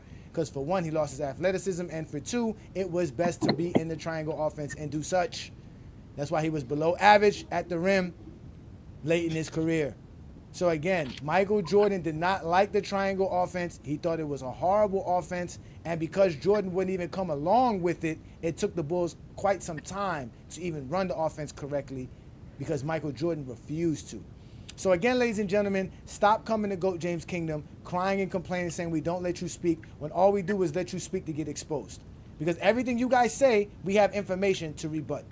So if you like what we do here in GOAT James Kingdom, don't forget to hit that like button, hit that subscribe button. Check out the GOAT James Kingdom membership, where we do big things, as watch the basketball games like we're about to watch now in the next hour, where the Lakers are going to beat the OKC Thunder. I said it here, ladies and gentlemen. That's what I do best. Also, catch us every Saturday. It's supposed to be 7 p.m., but it looks like it's a 9 p.m. show. So you guys come catch the Radar right here on the GOAT James Kingdom channel, and also on the Radar podcast channel, where Brandon, T Perfect, and John get to argue a topic for someone who won the trivia. Guess who won yesterday's trivia? I mean, after 15 attempts, that don't count. I don't. Well, you gave me the right hit. I just needed to know. I was close. I was going to mention Bill Russell, but I still got the answer right. So I get to choose the topic next week. Nanny, nanny, boo boo. And also, don't forget, Friday nights is where you really get a chance to have a debate with me one-on-one. I'll let you speak whenever you want, because when it's my turn, you will definitely get destroyed on a Friday night. There is nothing available on a Friday night but the one-on-one with me. So definitely check out the Friday Night Exposure with the Exposer, because that's what I do every Friday night. But as we always told you guys here in GOAT James Kingdom, we're going to continue to do big things like go on Playback TV. So make sure you guys follow us on Playback TV. But anyways, y'all, we had a great Sunday afternoon talking about why Jordan thinks LeBron's the greatest ever, and why LeBron fans are the best fans ever, and why Jordan fans always give us a criteria that makes LeBron James the GOAT. So y'all have a great Sunday afternoon. Peace and blessings right here from the GOAT James Kingdom platform, y'all. If you're a basketball fan and you're tired of basketball shows that talk about fake narratives and using non-basketball terms like killer instinct, playoff translation, gravity, come to GOAT James Kingdom.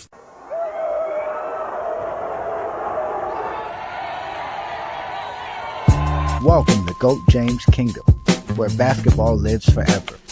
You get to enjoy B. Lee and A. Johnny talk basketball every Sunday noon Eastern Time right here on the GOAT James Kingdom channel. Support by subscribing And also check out the membership at GOAT James Kingdom.